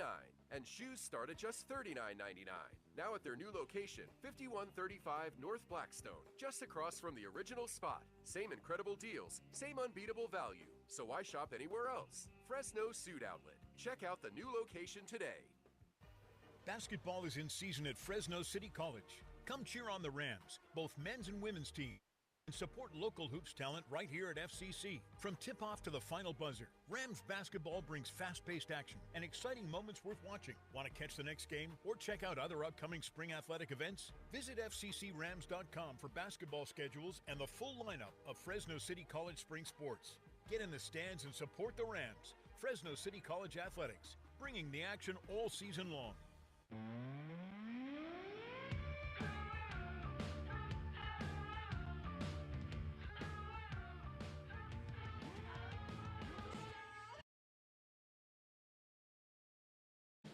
All right, welcome back to Behind the Bench here on 1430 ESPN Fresno, the Valley's local sports leader, here on this Thursday. Live at Fashion Furniture, wrapping up hour number 2. Hard to believe we're over halfway through this show already, but here we are. We got Charlotte Morgan joining me in the next hour here, so stick around. Fresno State softball coach Charlotte Morgan talking all things softball here today. Reminder coming up later on in the afternoon, Sharks hockey gets going at 5:30 on 790. Sharks and Oilers from Edmonton, so you can listen to that pregame and puck drop. Pregame at 5:30, puck drop at 6 p.m. over on 790. On Friday, we have Sportsline Bulldog Hour, Tony D, 2 to 3, as normal. Then we'll have my show from 3 to 3:45. That's right, only 45 minutes as we get you set for Lakers basketball again in Washington, D.C. That's a 3:45 pregame, 4 p.m. tip-off from Washington, D.C. for the Los Angeles Lakers. Saturday on 1430, you'll have Central Valley Sports Report live from First String Sports with Paul Metters, 10 a.m. to noon. We'll have some college basketball. Kentucky is going to be at Arkansas, 3:15 pregame, 3:30 tip-off between those two teams on 790. Sharks and Calgary in the day. It'll be a 12:30 pregame with a 1 p.m. puck drop. Sunday, just Lakers and basketball against the New York Knicks, 3:45 pregame, 4 p.m. tip on 1430. We'll be back Monday with just an hour edition of Behind the Bench live from Radio Row. That's right. Radio Row next week will be in San Francisco, downtown San Francisco. We've gotten our spot already. We're filling out the guest list. We are excited about what is to come here on 1430 ESPN Fresno. All right. I had a thought to bring up in terms of this. I wanted to ask this question. I wanted to bring up this report because it seems like the Raiders are eyeing their next coach. And Jorge, are you aware of this report from Adam Schefter about who the potential name will be for the Raiders as the head coach, as the potential head coach for them? No, I have not heard of that. So Davis Webb, who is the Broncos passing game coordinator, has withdrawn his name from the consideration of the Raider head coaching job. He was interviewed by the Raiders, Bills, and Ravens, but I think it's all in the lieu of what we've seen in terms of what Adam Schefter was tweeting today, which, according to his sources, Clint Kubiak seems to be eyeing the potential opportunity to be the next coach for the Raiders. He's going to get interviewed over the weekend, and they're going to make a decision on their head coach. As one candidate predicted to Adam Schefter, quote, "It's probably Kubiak's job to lose." So it looks like Clint Kubiak is the name being floated for the Raiders job, which is one of the names we were talking about as a right fit for this Raiders team. And if you think about the way the Seahawks operate on offense and the way they can navigate as a team, and maybe blending it in with the Raiders, I think this makes a little bit of sense because of the translatability of a Kenneth Walker type to an Ashton Genty type, with a Fernando Mendoza type to what Sam Darnold's been this year. The problem is they don't have their JSN, and they're going to need to look for that and look for that fast in terms of what they're going to need to replace. So it's going to be interesting how that'll formulate, but I would imagine this is going to feel like a great hire for the Raiders if they're able to lock it down. Clint Kubiak potentially as the next head coach for the Raiders. Yeah, it's interesting because I remember his dad especially with the Texans, and the way that he played, and I think there's some similarities of the same offense that he's been, being the coordinator at with the Seahawks. It's interesting to see that they went for a relatively new coach, and not for a veteran one. Because I'm thinking like the Raiders need something, established. But in reality, I think they're copying what the Niners and Rams and pretty much everybody's doing now. Right. Just coaches that have been Young, coordinators hotshot, before, offensive coordinator type kind of guys. Yeah. Do you think it's the right way to go about it? The offensive coordinator type that's going to want to call the plays while he's being a head coach? I think it's worked before. And I think that maybe I don't want to say it, but Tom Brady had a little bit more influence on the decision here. You think so? Well, of course he did. He was part of he's in the room, right? Because if you think about it, who was the last young coach that the Raiders had? Like Lane Kiffin. Lane Kiffin, I'm thinking of. I think Dennis Allen was a little younger when he was hired as well. Okay. Yeah. John Gruden. I don't feel like John Gruden was a young hire. They were as successful coordinators as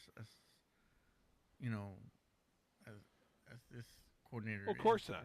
Yeah, but it's interesting to kind of see what kind of type of coach we're going to get when it comes to what you want. And what do Raider want? Do Raider fans want that coach to be implementing all those play call situations locked in, or just more of a figurehead? We've had kind of the figureheads the last couple of years, right? And I think Raider fans are losing their mind just seeing Pete Carroll look comatose on the sideline, right? Just kind of staring and whatever. And then Antonio Pierce just kind of lost his luster after a couple of years. He kind of reminded me of Mike Singletary when the Niners kind of rashly hired Mike Singletary as coach, just because he was the rah-rah, can't coach him, can't have him, can't work with him. You know what I'm talking about. Yeah. With Vernon Davis. It's kind of what it felt like when Antonio Pierce got that job, right? And so it's just I about feel like he was more like a Tom Shula kind of. Jim Tom Sula. That's what Pete Carroll felt like. Yeah, right? Yeah, which is, by the way, poor Pete Carroll getting dragged into the same conversation as a Jim Tom Sula type. By the way, Jim Tom Sula, greatest European coach of all time. European football coach of all time. Seen that, yeah, he's still playing, he's still coaching, or at least last year he was coaching in Germany. He's the Bill Belichick of European football. Or the European American, I don't know what you call it. Because if I say European football, people are going to get confused about soccer, right? American football. American football, Europe, or Euro League. I don't know. I don't know what to call it, Jorge. just call it American football. Yeah, American football, Europe edition. Maybe that's the way we do it. Anyways, no, I think Raider fans have to feel great about the potential of Clint Kubiak. It was him or Stefanski. I thought those were the names. I was like, I think I would sit here and feel great about what we're operating at. And by the way, you kind of put him in bed with Mendoza and just say, hey, this is what it's going to look like now. These two kind of going at it together, figuring out the league, which feels like the ideal situation. My only hesitancy about that kind of situation is who's the adult in the room when it comes to the NFL, right? Like when it comes to what you're going to face in the NFL as a coach who's going to figure out how his life works as a head coach, a guy who's never been a head coach. Do you like that idea of a guy who's going to be kind of new to that job, trying to coach a guy who's going to be new to that atmosphere as well with Mendoza? I don't know. But then again, Mendoza kind of seems like an alien, right? Because it's like nothing shakes that guy, at least from what we've seen. He has an ability to just kind of be very level-headed with any situation and is able to make the plays when he needs to make them. So, I don't know, Jorge, does that is there always a hesitancy when you kind of do the new coach, new quarterback kind of situation? Or, I don't know. I'm trying to think of where my mileage sits on it, because I would imagine Raider fans are a little hesitant about that kind of approach as well. Yeah, but I don't know, for whatever reason, this hiring reminds me a lot of Kyle going to the Niners. True. He's going to a Super Bowl. He's a coordinator who's been doing this for a long time. Yeah. His dad was a coach. Yeah. There's a lot of similarities there, and I feel like it fits a pattern of guys that know football and are good coordinators. Yeah. And might be good coaches too. It's just you're flipping a coin kind of, but at the same time you want to put your faith in it and give them all the tools to work with. Well, and trying to marry that with a quarterback, which, by the way, they're still trying to find the marriage. Kyle, I know Brock Purdy's been great, but is he 15 years great? That's always going to be the question about him, right? Why I feel like we got our quarterback. I don't know why you keep saying that. You probably said that when Jimmy Garoppolo was your quarterback, right? And you probably said that when the first year, yeah. And Trey Lance was being drafted as your quarterback. Nah, not when Trey Lance was there, because I never knew what Trey Lance really was. Okay, I'm just saying. I'm just saying. Just I'm doing the Drewski meme of, hand up. I'm trying not to be controversial here, but so far my prophecy of Purdy and Garoppolo aren't quite far off. I'm just saying. Sure. Now I'm really irritating you. I like trolling you too, Jorge. I do like trolling you as well. Oh, that's fine. Yeah. I got a thick skin. Oh yeah, you do. All right, maybe I test it later on this week. Who knows? All right, let's take a break And when we come back, we got to start at hour number 3. We got our 5 at 5 to do. I want to have a little fun with the Olympics. The Olympics start next week. Does anyone know that? Does anyone know that? I don't know if anybody knows that. But they start next week. So I want to rank 5 at 5, top 5 Olympic sports in winter. So let's take a break. When we come back, we'll do that. Also, head coach Charlotte Morgan. Great final hour of our show next on 1430. On game day, don't just settle for weak snacks. You go big, like a boss. The Butcher Boss brings you the kickoff platter, stacked high with man-sized, fully cooked meats. Tender sliced tri-tip, fall off the bone, pork spare ribs, smoked sausage, fiery jalapeno poppers, already sliced, already prepped. This Sunday, don't just watch the game, own it with a kickoff platter from the Butcher Boss. So call today to pre-order yours. The Butcher Boss, 41 south of Riverstone. Quick, where can you find a great selection of Tempur-Pedic, Stearns & Foster, Serta, and Mattress First bedding? Easy. The same place you'll find adjustable beds, sheets, pillows, mattress protectors, and more. Sleep Retreat, inside fashion furniture. It's the same place you'll find 150 recliners, custom upholstery, leather sectionals, dining furniture, and even office furniture, not including thousands of decorating ideas that you're really gonna love. Fashion Furniture on El Paso, across from River Park. There's nothing like it in all of California. Are you a business owner struggling to understand how cloud technology can help your business? Are you in need of computer and technology support for your employees? M-Cubed Technologies is your solution for fully managed IT services. 24 hours a day, 365 days a year. M-Cubed will be your partner in the digital world, allowing your business to carry on worry-free. We specialize in cloud hosting, Microsoft 365 management, general IT support, and VoIP phone services. Call M-Cubed Technologies today to discuss our partnerships. New year, same hunger, better value. KFC is starting things strong with $5 bowls, classic or spicy. We're talking creamy mashed potatoes, sweet corn, melty cheese, and crispy nuggets all stacked in one bowl. Go classic or bring the heat with bold, spicy flavor. And if you want to start the year playing offense, grab a $5 Maddie's Cheesy Nuggy Gravy Bowl. Crispy nuggets, rich gravy, and plenty of cheese. No shortcuts. Big flavor, big comfort, just $5. Only at participating local KFCs for a limited time. It's cold outside. And a good thing, Donald P. Dick has 5-year free financing on a new Lennox system.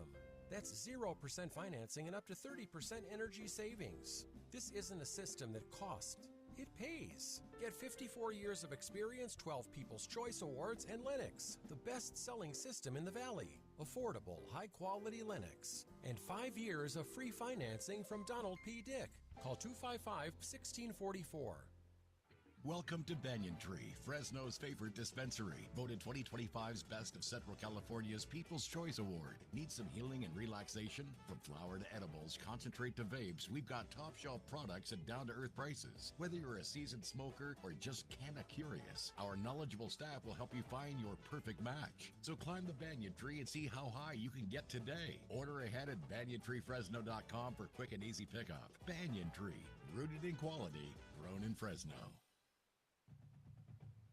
Bulldog basketball is back and heating up the Save Mart Center. Don't miss any of the exciting action as both the men's and women's basketball teams take on the Mountain West this season.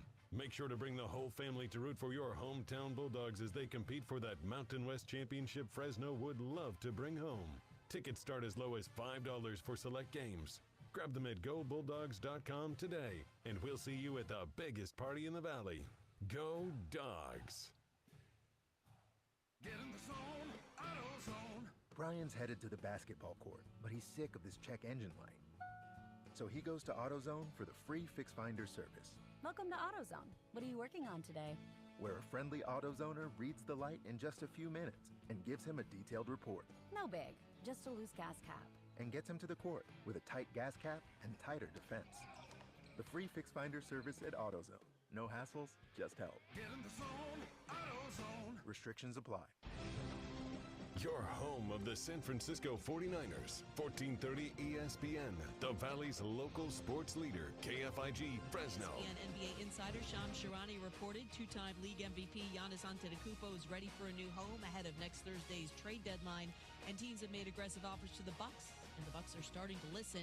Milwaukee is in Washington tonight. Giannis still out with that calf strain. Bucks trail the Wizards 37-28 in the second quarter. Tyrese Maxey's got 18 points. He and the 76ers at home leading the Kings 46-42 in the second. Nuggets forward Aaron Gordon out at least 4 to 6 weeks after aggravating a hamstring strain. NHL, Penguins, Blackhawks knotted up at 1, first intermission. Canadiens leading the Avalanche 3-1 after 20 minutes. Nick Suzuki with a pair of goals on the night. Sabres lead the Kings 2-0 first intermission on goals by Alex Tuch and Matthias Samuelsson. Islanders and Rangers are scoreless after 1. Predators leading the Devils 1-0 after 20 minutes. Bruins seeking to win their 9th straight at home lead the Flyers 2-0 first intermission on goals by Victor Arvidsson and Pavel Zacha. Hurricanes up 1-0 on the Mammoth first intermission. Andrei Svechnikov with his 19th goal of the year. Lightning leading the Jets 1-0 first intermission. Capitals a 1-0 lead on the Red Wings in the first. Detroit's Pat Kane 1 point away from passing Hockey Hall of Famer Mike Modano for most points scored by a U.S.-born player. Quarterback, one of the main topics discussed by a pair of new NFL head coaches at their introductory press conferences today. Baltimore's Jesse Minter spoke of looking forward to building a connection with Lamar Jackson, molding a team around him. Buffalo's Joe Brady did likewise with Josh Allen. Allen said he recently had surgery for a broken bone in his foot, expects to be ready for the start of spring practice. Hey, this is Rich Eisen. Coming up Friday, NFL Network's Daniel Jeremiah, Patriots insider Tom Curran, and Patriots fan and Oscar-winning actor Casey Affleck in studio. Plus, what's more likely? That's on Friday's edition of The Rich Eisen Show on Disney+, the ESPN app, and ESPN Radio.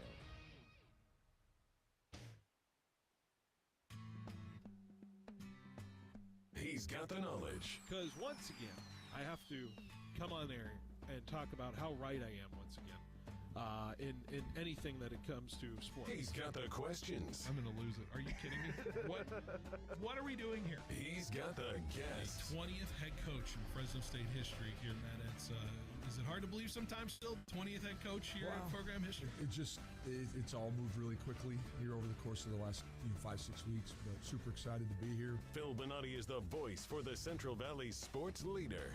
Behind the Bench starts now. Brought to you by Helena Agri.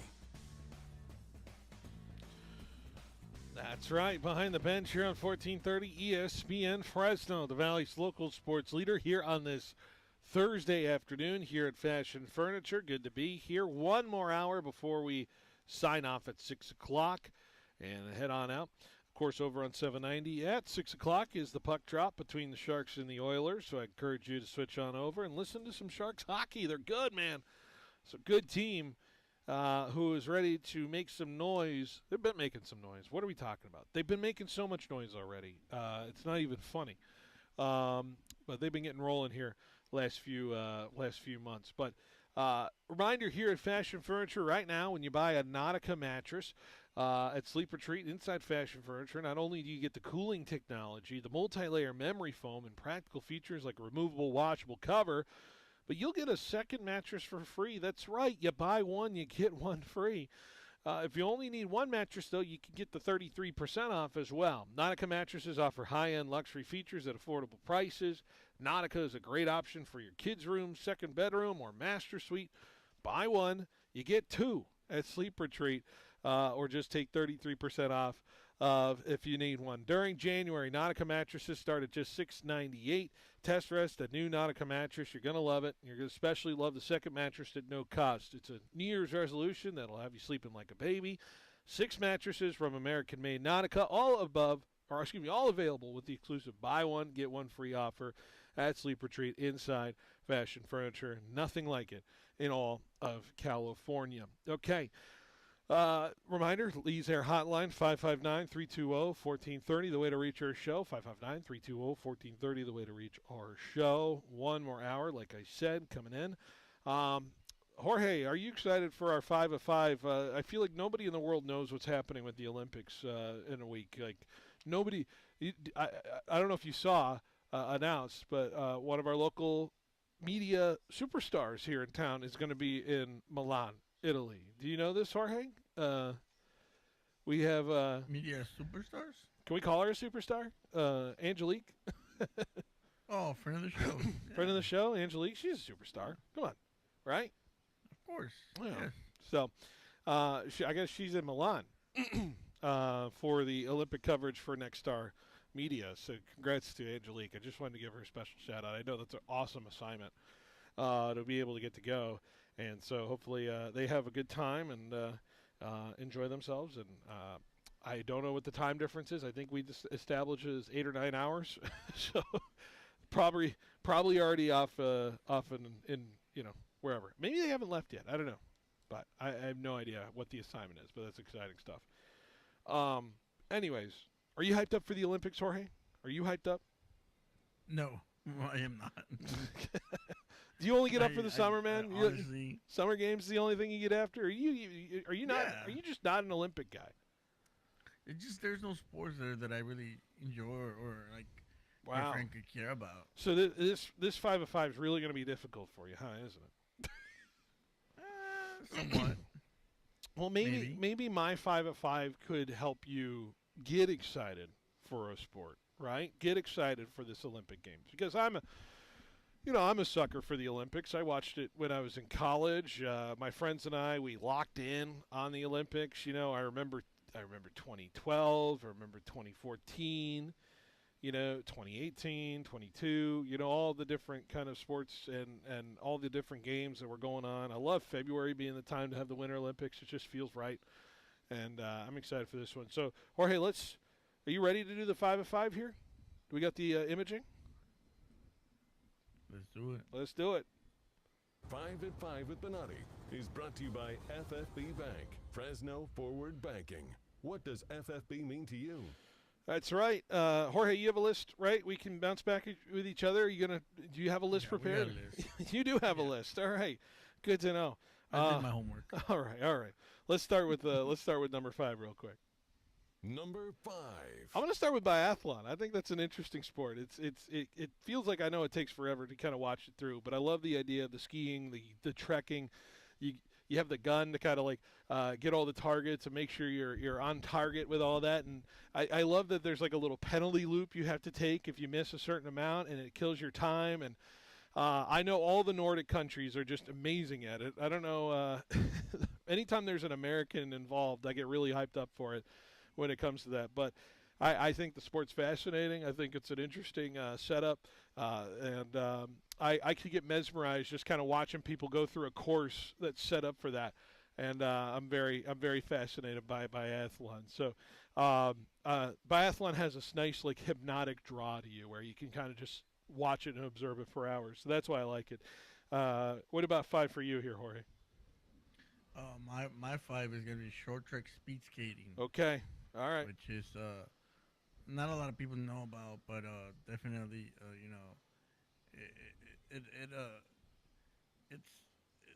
it's different from other skating, but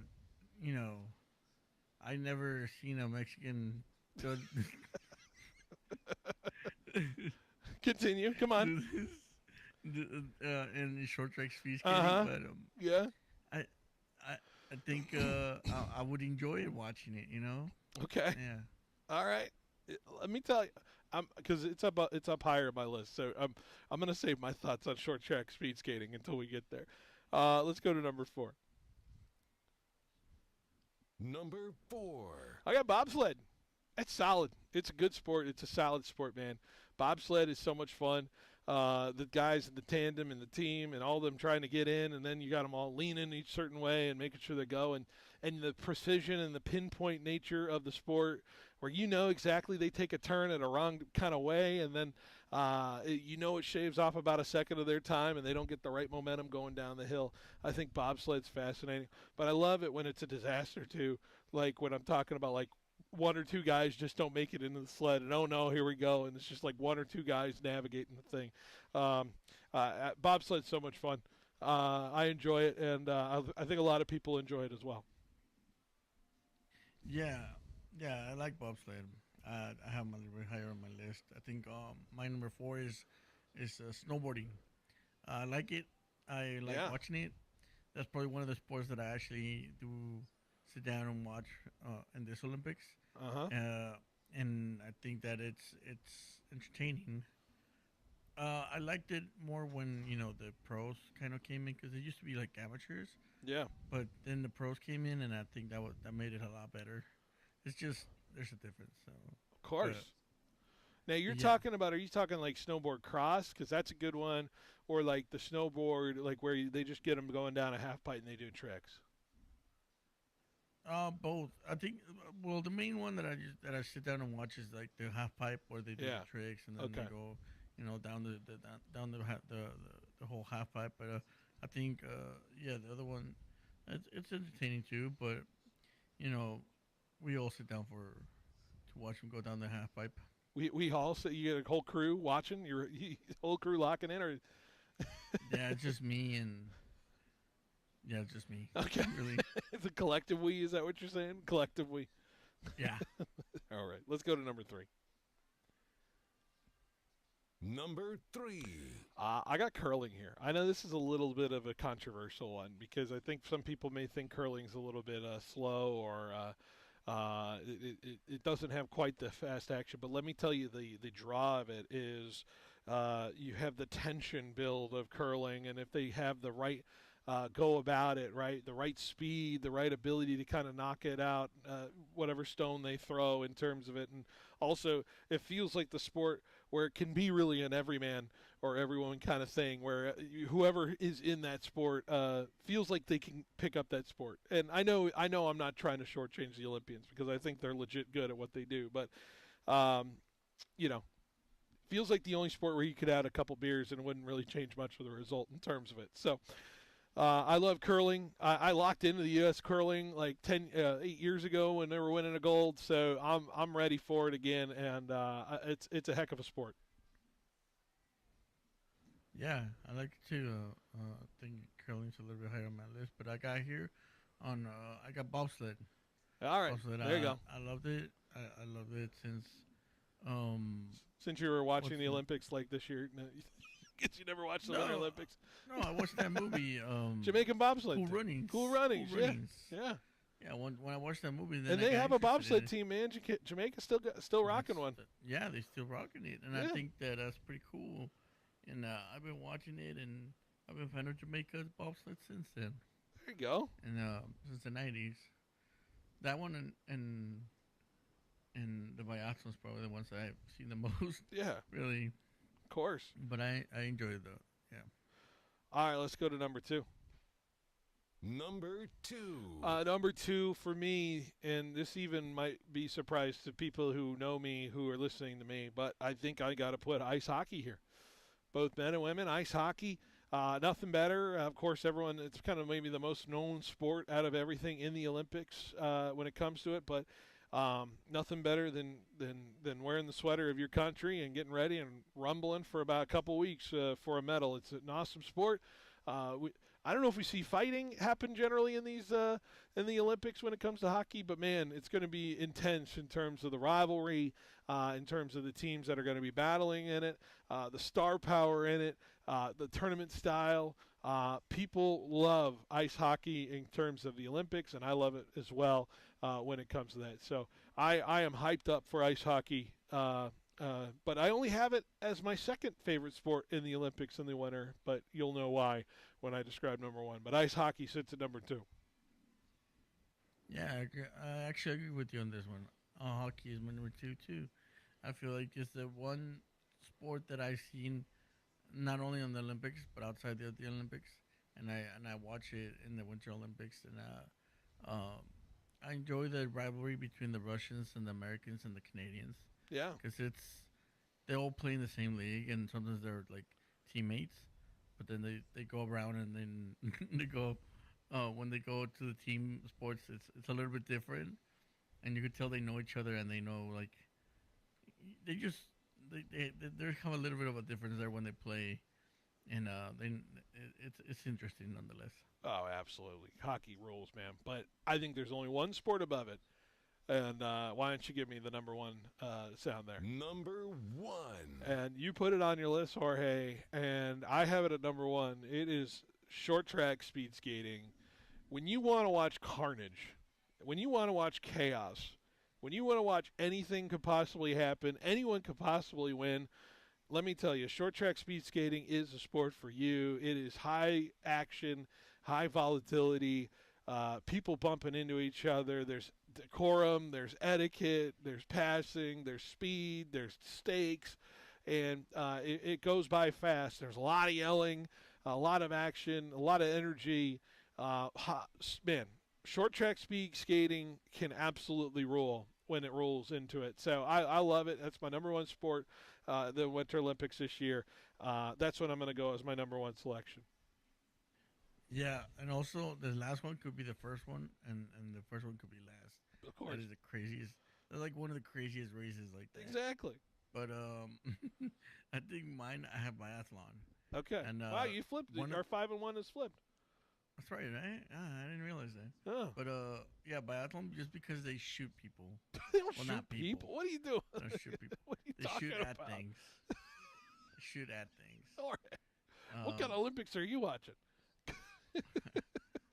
Are you sure you're watching the Olympics? Yeah, I'm sure. I'm pretty sure it's the same. Pretty thing. sure you know what you're watching. Nick? Listen, but it's they go around and they skate for a bunch of time for a long time. Yeah. And then they shoot these targets, and then they gotta go to the next target, and they gotta make it faster than the guy behind them or next to them, and stuff like that. I find that interesting, and I kind of follow it. And also, a few years ago, there was, I think, the last Olympics, there was the only Mexican that was there. It was a biathlon athlete. Yeah. Which he wasn't really good. Yeah. But he was there. There you go.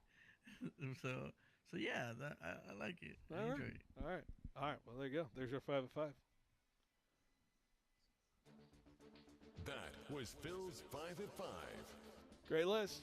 Great list as always. We'll take a break. When we come back, we got our guest coming up next, Charlotte Morgan, Fresno State softball head coach, next on 1430 ESPN. Get your business noticed and stand out from the crowd by visiting Megaprints. Working with the Valley's most prestigious and high-profile businesses since 1998, we print and install custom-designed signs for businesses of all types and sizes. From yard signs to banners to wallpaper and fleet graphics, Megaprints has the state-of-the-art capability to turn the signage you've dreamed of into a reality. Visit megaprints.com today to see our work and what we can do for your business. Why pay more when you can get the best prices in the South Valley at Valley Pure Woodlake Outlet? If you're looking to save big without sacrificing quality, this is your go-to destination. Shop smarter with unbeatable deals on today's most popular brands, all at outlet pricing. Check out the online menu at valleypure.net. Then stop in and stock up.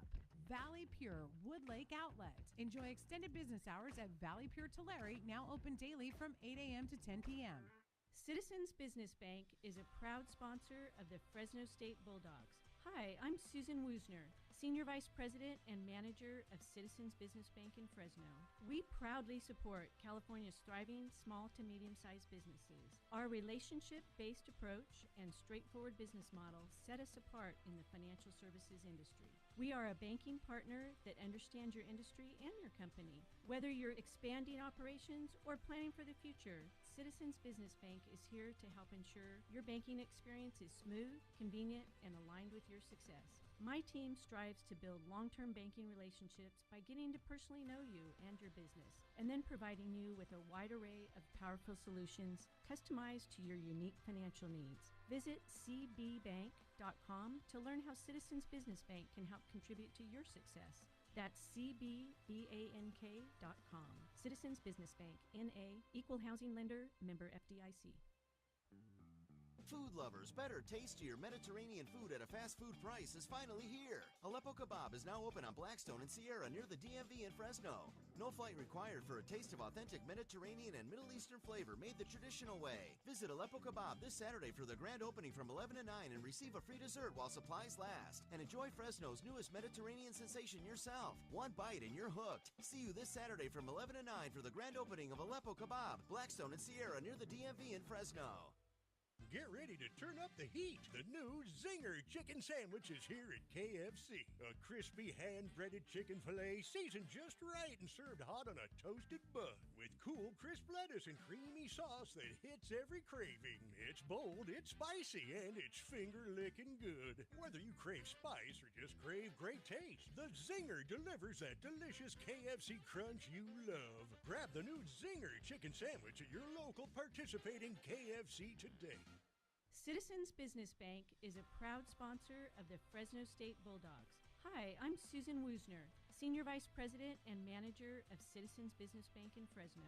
We proudly support California's thriving small and medium-sized businesses. Our relationship-based approach and straightforward business model set us apart in the financial services industry. We are a banking partner that understands your industry and your company. Whether you're expanding operations or planning for the future, Citizens Business Bank is here to help ensure your banking experience is smooth, convenient, and aligned with your success. My team strives to build long-term banking relationships by getting to personally know you and your business, and then providing you with a wide array of powerful solutions customized to your unique financial needs. Visit cbbank.com to learn how Citizens Business Bank can help contribute to your success. That's cbbank.com. Citizens Business Bank, N.A., Equal Housing Lender, member FDIC.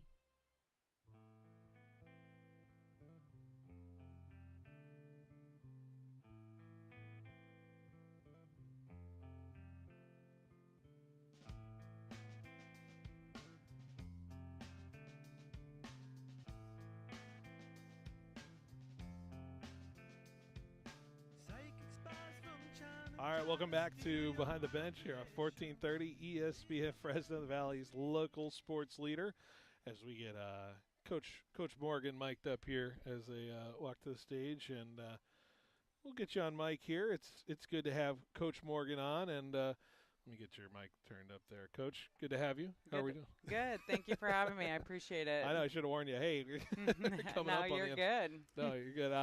Appreciate having it. Of course, second time we've had you on the show, I think, since you were hired, and getting closer to the start of the season, right? Practices and all that, and you're a little over a week from playing actual ball here. So is it starting to feel real a little bit? Yeah. They always say it comes fast, and we open up in a week, so it's from tomorrow, and it's exciting, and yeah, it's here right around the corner, and we couldn't be more excited to open up at home. Yeah, it's exciting. You got the what do you call it? It's the kickoff classic, I guess you could say. And it's going to be a fun tournament, kind of showcase style with the teams that you're playing and getting ready for. What is an event like this? The games you play, the teams you play. What does it do for a team as you want to just kind of set a tone? Not just for like how your players are going to be, but how they're getting ready for the season. What does a showcase like this do for your team? Yeah, I think we talk about season in three phases. There's preseason, conference play, and postseason. So we look at it as in that kind of process. And so for preseason, when I'm scheduling, the job is to, give us moments that we're going to learn and grow that aren't, it's going to be hard. You'll see we always are going to have a tough preseason. And so, opening weekend, Idaho State, they're ranked in the top for the mid-majors. I think they're 12. And I think they're a great team. And so it's just really getting them exposed to different coaching staffs. I'm really aware of that when I'm scheduling is I want to face great coaching staffs in preseason, because if you face great coaching staffs, they have great teams. They're coached well, which then helps us. So if maybe things don't go our way, again, to me, every time we fail, it's a way to learn, first attempt in learning. So that's kind of what we use preseason for. And, with our players of getting to know our standards and the way that we play, and, again, growing to get ready for your conference and peak at the right time. Of course, you're familiarizing with the roster here, and you have players that you're the players that come in and the players that are here.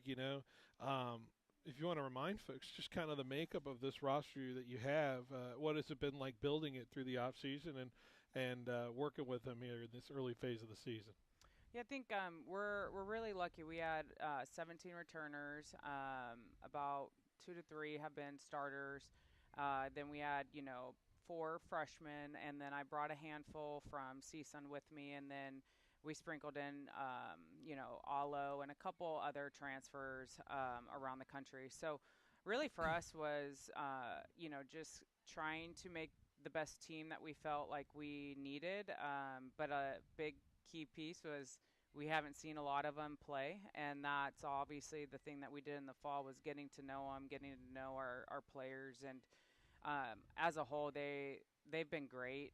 It's been a coach's dream your first year. Usually it's getting your culture set and all of those standards, and from that aspect, the culture thing has been great, but understanding our standards and just the discipline and the details that we expect from them. So it's really been getting to know them in the fall, learning them, learning their strengths. I'm big on roster management. Everyone has a role.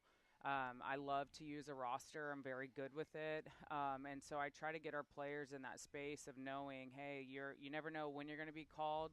Very honest with them about their roles or where they're at. And so those are kind of, that is, trying, they always say is, can we mesh the new and the old? And to be honest, they all get along, and that's been great. Are they best friends? Probably not. They don't need to be, but they get along, and that's been the biggest blessing for us. And really the thing I think that we thought we were going to have to spend a little bit more time, but it all just kind of fell in place, and they enjoyed it. And now it's just getting them to the level that we need them at on the field.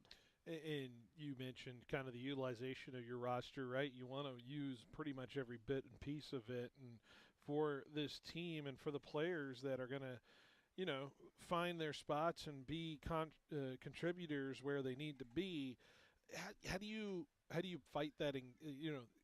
How do you with the engagement, right? And keeping the players ready at the top of their level, even if it may be in a bat here or a pinch run here or an inning here or anything or a defensive replacement here. So how are you combating that with the ability that they are going to be ready at the high level when they come into those situations? Yeah, I think that's like the key, right? Is as us as coaches, that's our job, and that's me as the head coach to manage that. And I think I try to, from the first day of letting them know, I'm big on roster management. I'm big on using our whole roster, you having your roles.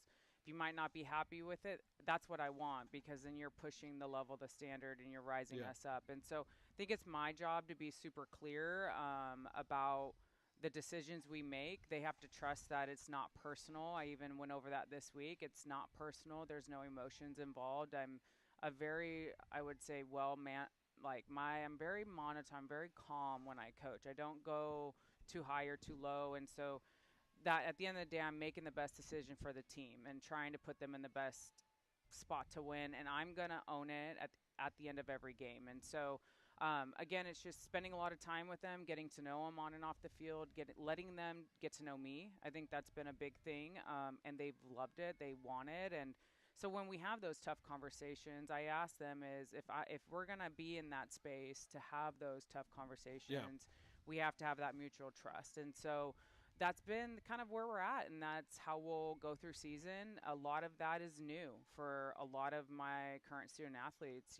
Some that have come with me understand that, but majority of my team is going to have to learn and kind of trust as we're going, and it's my job as the leader to make sure I'm managing that. And when you're talking about the players who understand that versus the players who may not have played under you like that, is that kind of coming from the players you bring in your hope that they can communicate that as much as you can? Because, your coach, you make your decisions.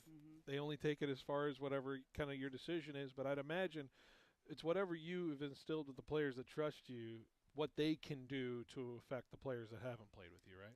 100%. And I think I don't just lean on them. I don't think that's fair either. And I think the one thing that the benefits of the players that have played under me is I'm very scary, and I know my demeanor and I know my presence is, I don't want to go talk to her. And I love that I have players, I had one call me yesterday, and she's like, G told me just to call you. And I'm like, yeah, what's up? And she's like, dude, and I'm like, yeah, so it's been great for them to instill, she's not as scary as she looks, and she's a great person. She doesn't get mad.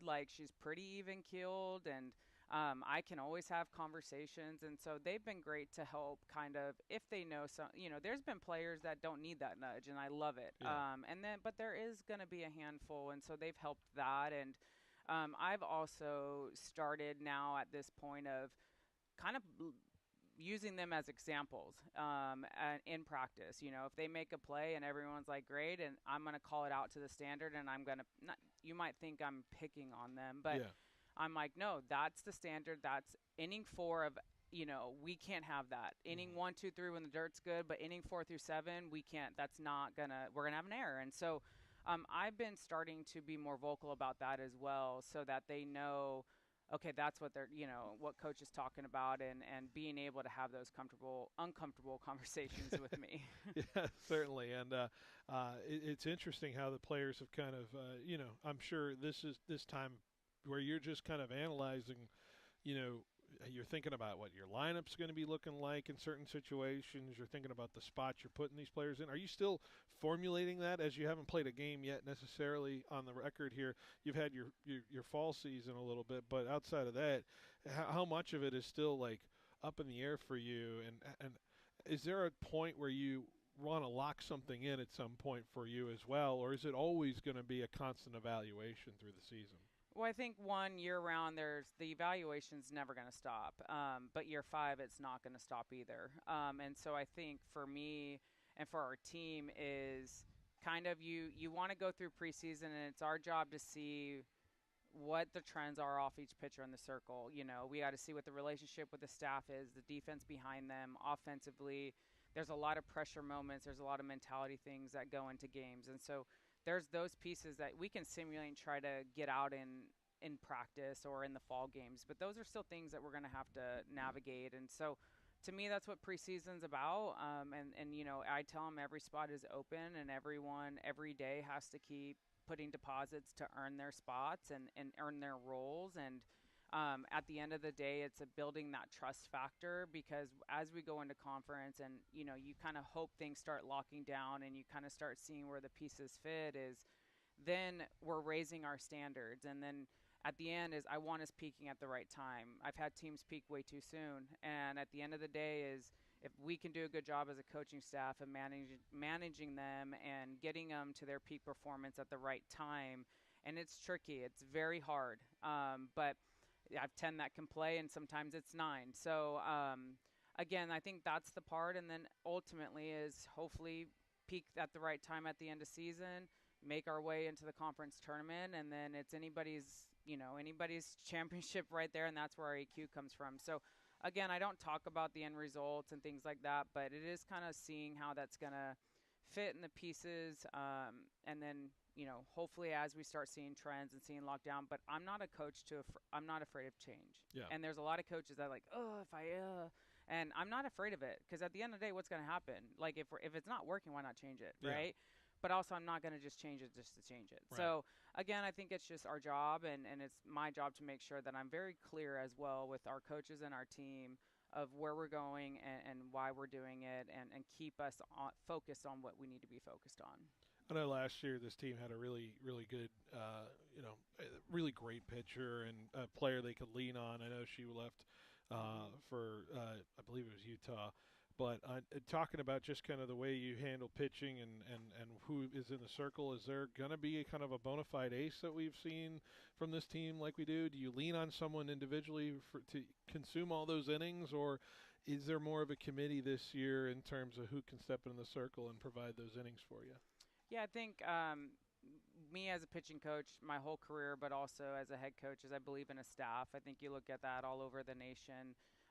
It's hard just to lean on one pitcher down the stretch. Hitters are too good. Film is too good. Data is too good. And so I think that, historically I've had about 1 to 2 that are like the both ones that you go out, and then you have a couple other pitchers. I mean, usually I use 1 to 4, 1 to 5 pitchers. And I have a couple 2-ways that play defense. So when you have that, it also adds kind of that value to us in the circle. So we're very lucky. We have Lauren Cronco, who's my senior. I mean, she's been a 3-time all conference for me. Lucky to have her as well here. So she's been a great to me, the veteran of the staff, and I look at her to. She has the maturity, she has the experience to help some of our younger pitchers kind of go through that. So I'm not just gonna lean on one and burn her out. I believe in managing them and making sure that, again, just because I do that for the defense and offense, why would I not do that for our staff? Yeah. And so the goal is to try to get our pitching staff, at the same, and figure out, I do like a baseball type mentality. I have a starter, first relief, second relief, closer. Does not mean I'll go in that order, but we're ready. And so that's kind of how I manage them. I'm very communicative with that ahead of time with them as well. And so we'll kind of have that same philosophy. And you kind of start seeing, I don't put the ball in their hand. They earn that ball. And it's the same thing with anybody on our roster. And that's kind of, if you watch the trend in my lineups and how I manage, that's, again, I think it's more of a baseball side of my background and mentality. But we do that in every aspect. Yeah, it's interesting to kind of talk about just the differences between the sports, right? People think, oh, it's bat the ball, people pitch, it's all the same, right? But it really is. There's a lot of different nuances to it, but you mentioned you kind of marry it a little bit with your approach. So how did you come up with that kind of philosophy to maybe treat the roster like a baseball roster in a way, but obviously approaching the game the way softball is played right now? And I know the dimensions are different and the way the style is played, but how do you balance that in the way you marry the two sports? Well, I think I'm lucky and unique is that I was a pitcher, but I was kind of our number 2 at Bama, occasionally number 1, but I was our starting first baseman and number 3 hitter. And so the flex rule came out when I was in college, and so I lived it, and I learned, and I sat back. I had an injury, so I had to sometimes DP, and so I learned the way that and watched. I became another coach with Coach Murphy. I sat right next to him. Yeah. If I wasn't in, so I just always been a big student of the game, and I just have learned. And honestly, when I went into the pro league and I became a head coach, and I had to learn roster management by myself, and just kind of being through that. And as I kind of transitioned through my coaching career, I was like, why not kind of mimic that? And if we have some injuries and we have some people coming back on some stuff, and to me, if we're crystal clear on our communication, then it can work. And that's kind of how I mirrored it. I'm a huge, I don't know if you want to say like a nerd, I love to study. I love to watch baseball. I love to watch softball. I love to watch any sport because a lot of it is mentality, and that's things that I pick and choose from. And I think my approach is I can do anything and everything. Prefer not to do the outfield coach if I don't have to, but I can if you want me to. But I just think it's unique that I bring as a head coach is that I have a lot of experience in every aspect of a game, and I want the team to have full range of that. And so it's kind of how it came up, and I feel like, to be honest, it brings the best version of me as a head coach to my team, is that they get a bit of me from the offense, the defense, the pitching, the catching, and ultimately, like, that's special as a head coach because there aren't many two ways, we call them that, as a pitcher, hitter, and I was our elite, first baseman, that is coaching. So I feel like it gives me the best opportunity to give my full self to them. Right. And I think the baseball approach, or maybe it's both approaches to it, that I think about is the balance between your scouting a team versus self-scouting yourself, right? And how much of a balance is that when you want your players to study both aspects of that dual side of the coin, per se, about, like, because the physical nature of what they are and how they are as a player, that comes with the talent and what they've done over the last 10, 15 years. But when it comes to both sides of that coin, how do you value that? And how do you balance it with your players when you want them to study as much as you need them to for this sport? Yeah, I think I'll be honest, with the way that film has gone, like, really heavy, and there's all this data. Again, I believe is understanding your athletes. So which ones can handle it, which ones can't. So again, I kind of take a pro style.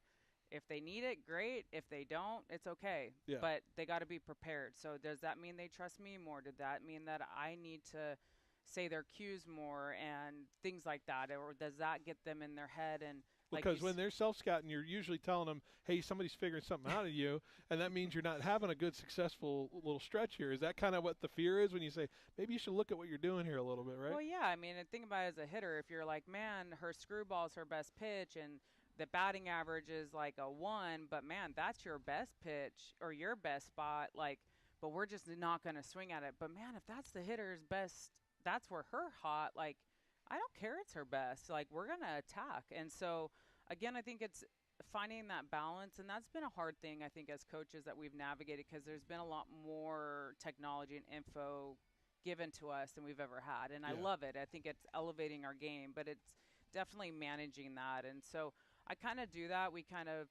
go over, and the one thing I tell the players is we're never going to be out-coached.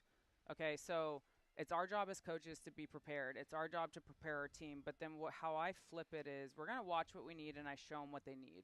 And then we're going to go out, and we're going to show them and do what we're going to do and how we're going to defend it in us, not as if we're just defending what they do and making it about them. We really try to, and I think that's where I find the happy medium with that, of keeping their confidence, like, so what, they might do this trick play so much, they want you to do this, and hey, if they beat us once, okay, we're going to go back, we're going to learn, and we're going to come back and find a way to defend that. And so I think that's a big piece that I feel we bring, and I think as coaches we need to do that. It's our job to prepare them, not over-prepare them to where they can't think for themselves or they're focused on the other team. Paralysis and analysis, right? That exactly. It can get a little too much, right, in terms of it. But, it's exciting to just know that there's softball on the horizon again, right? And especially with Fresno State, and a lot of rich tradition. So when you think about, officially taking this mantle with the game on next Friday, is there any – you seem so even-keeled, so I don't know if the butterflies is the right word, but is there just like an excitement, anticipation, because you're excited to take over this program? I know you are, and you know the history of it. Being from here, being from the California, how much excitement is there just to know that you're carrying on the rich tradition with it and with the team that you have fielding? Yeah, I think it's exciting. I think obviously I always try to be very calm, and I treat every game as the same game, but I'm very honored. I know, when I suit up and I get ready for that, it's a big role, and it's a great responsibility that I don't take lightly. And every game, I'm be honest, every game that I coach in, I get butterflies. Every game I played in, I got butterflies. Even though people are like, no way, and I'm like, you should have seen my hands. I'm sweating. Right. I drop my pen if you ever watch me when I'm coaching. It's always but to me, that's what I tell our players, is that means you care. And I'm excited. I'm excited to lead this program. The rich history and just everything. It's a dream come true. It's not a dream that I take lightly. And I've said I want to retire here, and so I want to do things right. It's going to be hard, and but again, I'm super excited. I don't think I don't know when it'll hit me, if it ever will. I try to really be, I don't know, I stay very calm and stay even and treat everything. And I'm very honored. And I ask, for our fans and just the community to know I might not be the most outwardly vocal or express it, but I feel it, and that's, to me, the respect that I'm giving to the program, to the history, to the opportunity I get, and there's never a day I take that lightly. Certainly, and I'm sure you won't take it lightly on Friday when you get rolling in the Kickoff Classic, and I'm sure you'll be excited. Folks will be there, and it'll be a great weekend of softball. I can't believe we're already here, but Coach, I appreciate you taking the time, stopping by the show, and best of luck next weekend. Yeah, thank you. Thank you for having me, and come out, please. Anyone listening, come out, cheer us on, and come out to Marjorie Diamond. It's going to be a great weekend, and I appreciate you having us on. Absolutely. Appreciate it as always. Good luck the rest of the way. Thank you. Go Dogs. Go Dogs. All right, Charlotte Morgan, Fresno State softball. We'll take a break. We'll wrap up the show next on 1430 ESPN. Horn Barbecue is now open in Fresno's Granite Park. A true Bay Area legend, Fresno's first Michelin Award-winning pitmaster Matt Horn brings his slow smoked brisket, ribs, and killer barbecue. Say hello to greatness at Horn Barbecue, where real smoke meets real flavor. It's West Coast barbecue at its finest. Whether you're feeding the family or firing up game day, Horn Barbecue has plates piled high and plenty to share. Horn Barbecue, now open in Fresno's Granite Park on Cedar between Ashland and Dakota. Check out the menu today at hornbarbecue.com. We started like you, a small team with a big dream to serve the Valley. 20 years later, FFB Bank is still proudly backing businesses across California and beyond. We've learned a lot about what it takes to grow, and now we're using that experience to make things easier for you. With our Switch and Save offer, we'll cover up to 90 days of payment processing, provide no-cost equipment, and offer competitive rates so your business can keep more of what it earns. And behind it all is a local team that truly understands your goals and is ready to help you reach them. Make the switch. Save with FFB. Visit ffb.bank to get started. Member FDIC, Equal Opportunity Lender. Basketball is in season at Fresno City College. Come cheer on the Rams, both men's and women's teams, and support local hoops talent right here at FCC. From tip-off to the final buzzer, Rams basketball brings fast-paced action and exciting moments worth watching. Want to catch the next game or check out other upcoming spring athletic events? Visit FCCRams.com for basketball schedules and the full lineup of Fresno City College spring sports. Get in the stands and support the Rams. Fresno City College Athletics, bringing the action all season long.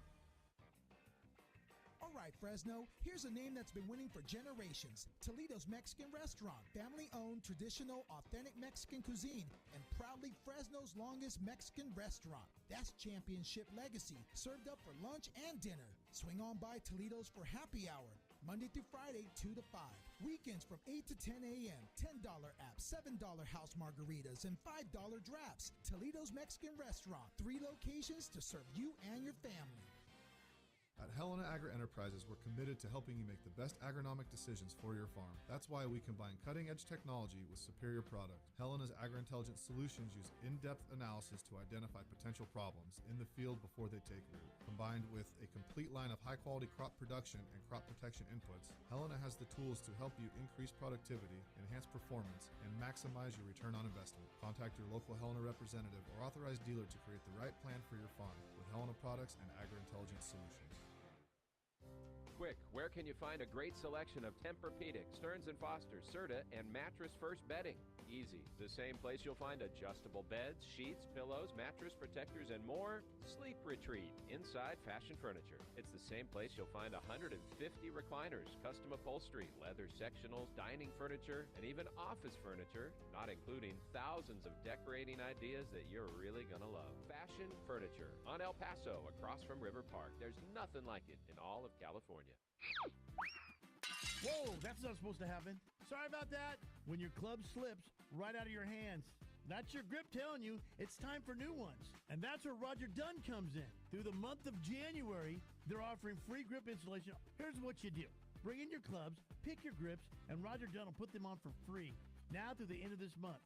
Better grip, better control, and fewer clubs flying down the fairway. So now you can grip it and rip it. And remember, you're always number one at Roger Dunn.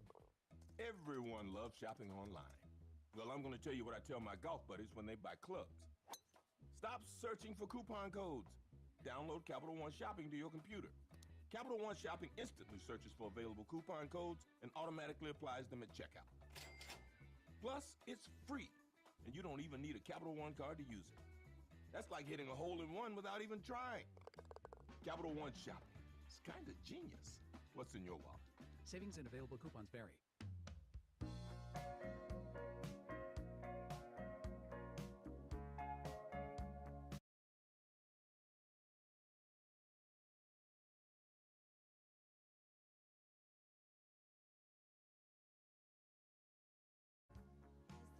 All right.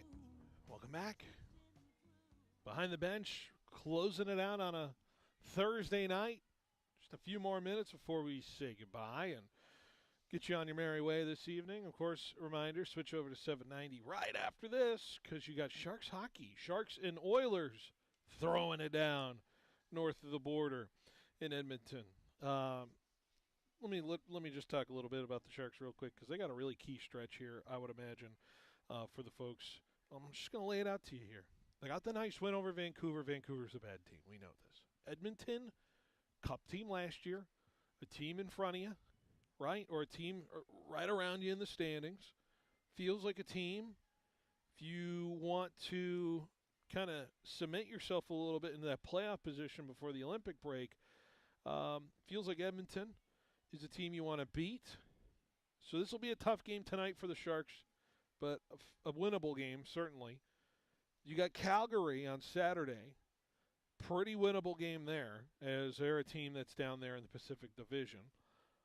Then you got Chicago, a team that, like I said, kind of toiling around in that bottom of that Central, so they're still figuring it out. And then the mother of them all, the Colorado Avalanche, waiting for you before you hit the tarmac and head on out to Milan for the Olympics. So 4 straight road games. If I'm going to project how I'd want the Sharks to go about this, I think, of course, 4-0 is perfect. It would be awesome.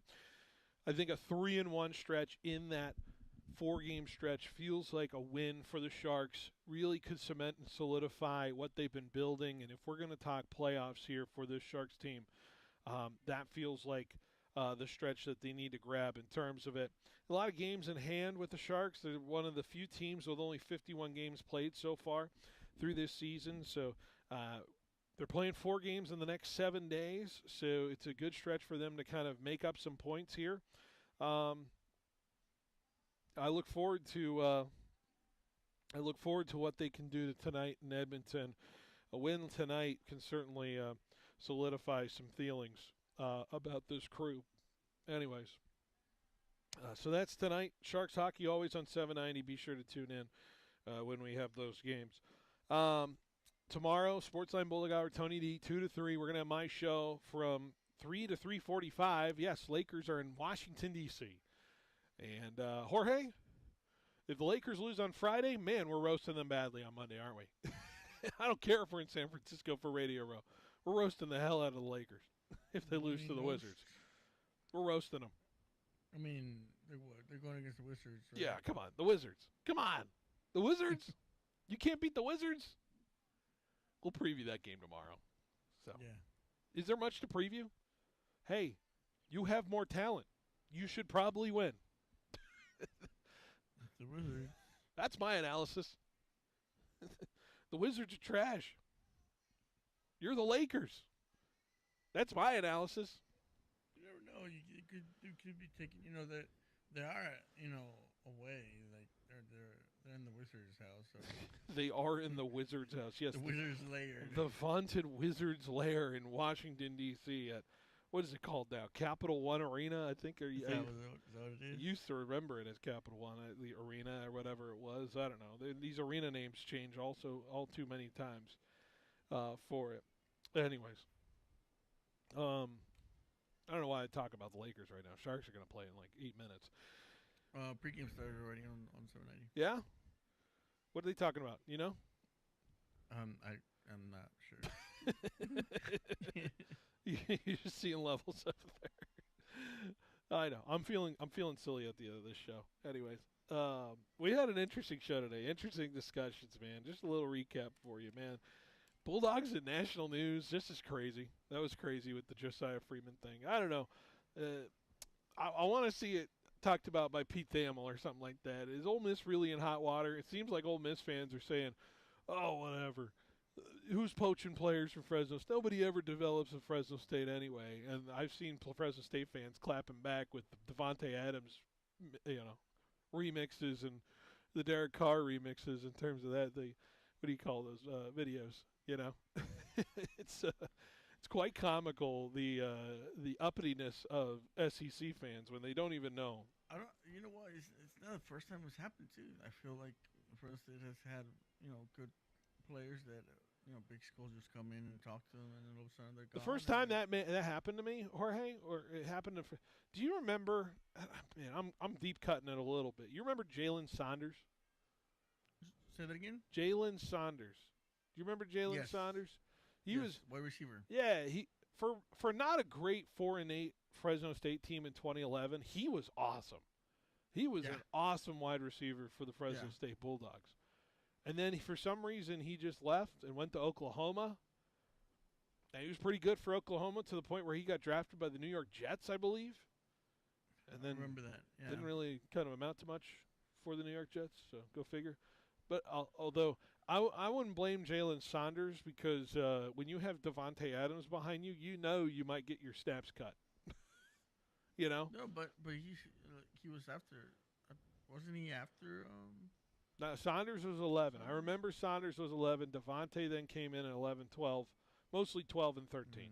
Devontae was the dude, right? Not too long ago, there was also I can't remember his name, but a linebacker that went to Oregon after a few years here at State.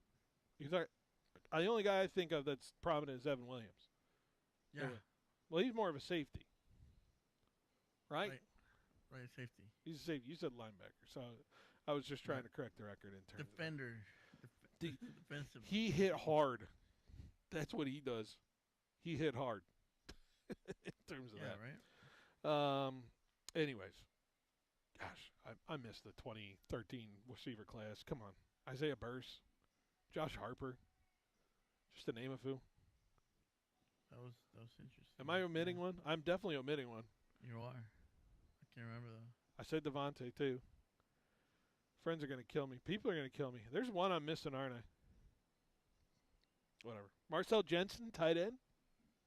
Yeah? Yeah. Shout out. All right. Let's take the end of the show here. I was about to say take a break. Well, we're done. We're going to take a 22.5-hour break.